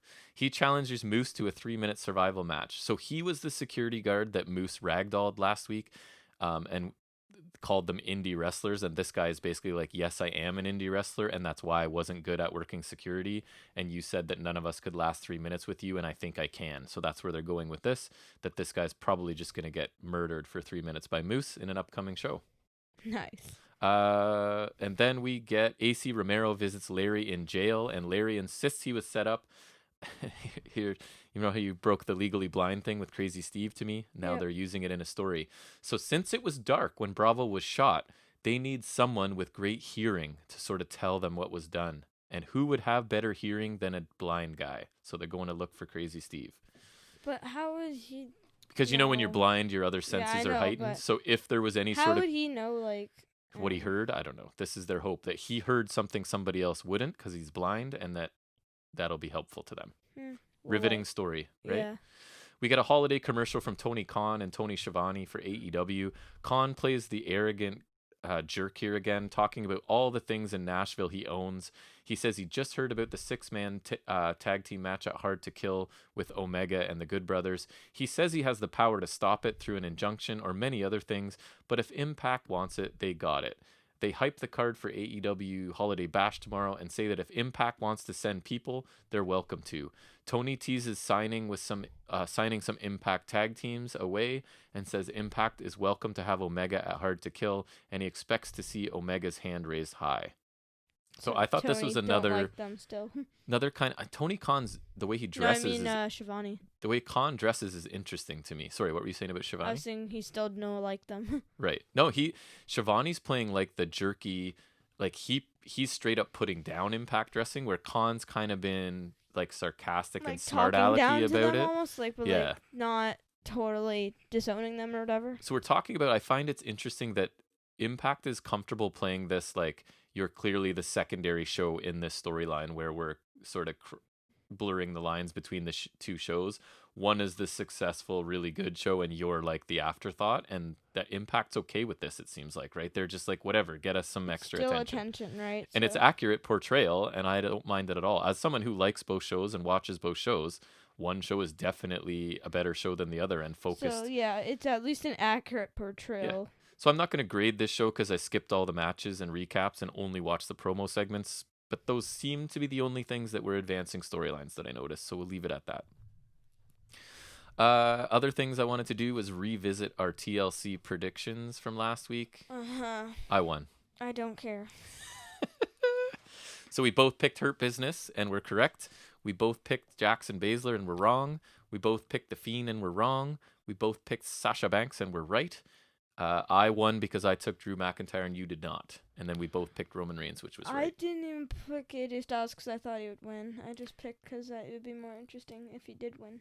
And the other thing is, I did watch ROH Final Battle, but honestly, I don't think there's enough people that care about ROH for me to go over it. It was decent. I was going to say fine. It was decent. There was nothing that was actually amazing. I was a little bit disappointed in the main event with Brody King and Roosh.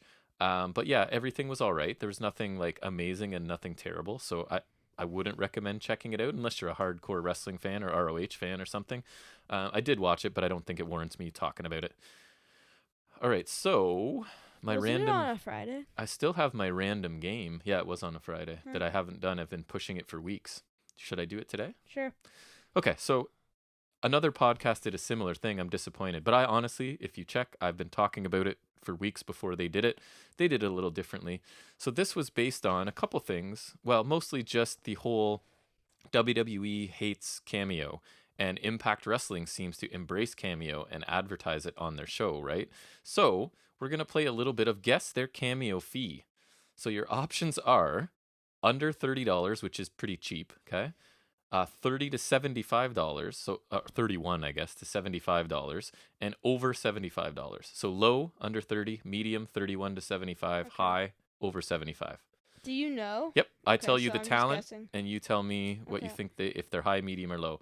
Okay. My girl, Tasha Steeles, for a cameo. Low. Low is correct, $25. Oh, Madman Fulton.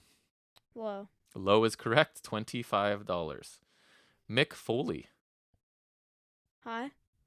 He is, well, he's right on the cusp. He's at $75. So sure, we'll count that. Interesting. Aubrey Edwards, referee from AEW. Medium. Yes, $60. Nice. I don't know what. She is a well-known referee She now, is. so I guess there's that. Gail Kim. High.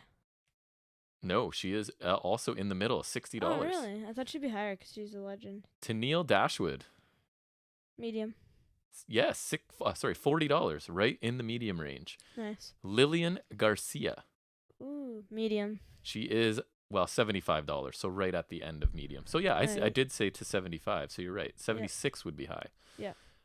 Tommy Dreamer. High. He is $45, so Oh, he is a really? medium. Again, I thought he would be higher because he's just such a veteran and Great value for me, Rohit Raju. low. He is low, $20. He's the lowest. That'd be a good value for you. Yes. It would be. Mandy Rose. Surprised she has one. Medium. She is $250. What? That is ridiculous. What? all I right. didn't understand that for a main eventer like Drew McIntyre. But that is ridiculous. Well, I wonder, she probably gets that, or she wouldn't ask it, I guess. I don't know. Ric Flair. Jesus. High. Yes, he's $500. Jeez. So double Mandy Rose. He's only twice as good as Mandy Rose. Chris Masters? Medium. Yes, $50. Miro / Rusev. Medium. High, $125. I had a feeling it might be. Charlie Caruso. Medium. High, What? $95. Okay, Charlie Cruz is good, but like, really? So keep that in mind. Charlie Caruso's $95. How much Okay. is Darby Allin? Oh yeah, he's high. $85. What? What? Okay, don't have to fix No. all your yelling in post. So yell. No. If you're gonna yell, move away from the mic. No. Uh, That can't be. right? He is cheaper than Charlie Caruso. So that gives you an idea of the exposure of WWE versus I mean, AEW. then he's ripping An himself in-ring off. awesome talent versus a He's casual. ripping himself off then, because I would pay like $100 for Two more. Evil Uno. low. No, he's medium. $50. I had a feeling. And your boy Luchasaurus. Medium. High, $120. A. So more than, basically the same as Miro. Nice. All right, so I think that takes us to the end of our Any Other Business segment, and we will transition into our final segment every week, If you and got that is more where of the cameo ones, you should do that again. that was fun, right? Yeah. Jack has a very personalized episode or segment this week, and it is, as always, we end with Figuring It Out with Jack.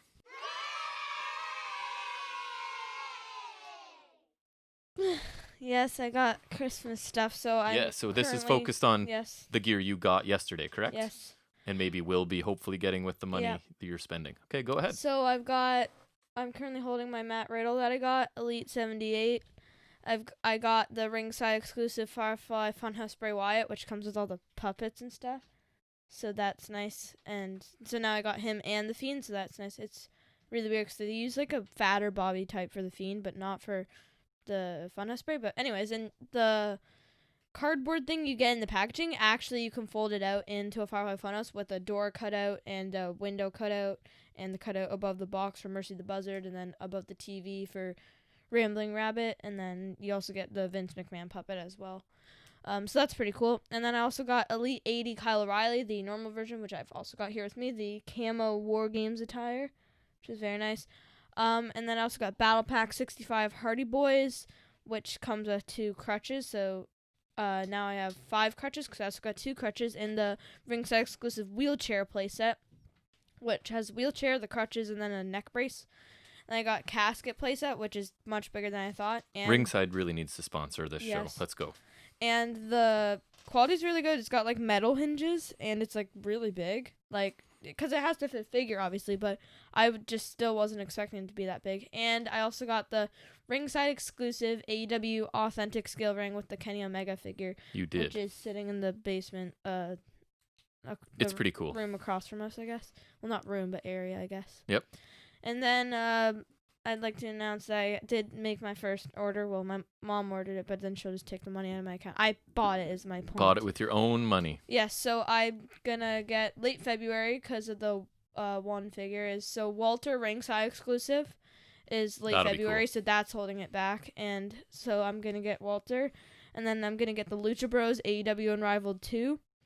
And also Hangman Adam Page from the same series. That'll be nice too. I was gonna get Darby Allin if I could, but then it wasn't there, and I was like, all right, I'll get Orange Cassidy because I was gonna get the Survivor Series John Morrison, and then I didn't end up doing that.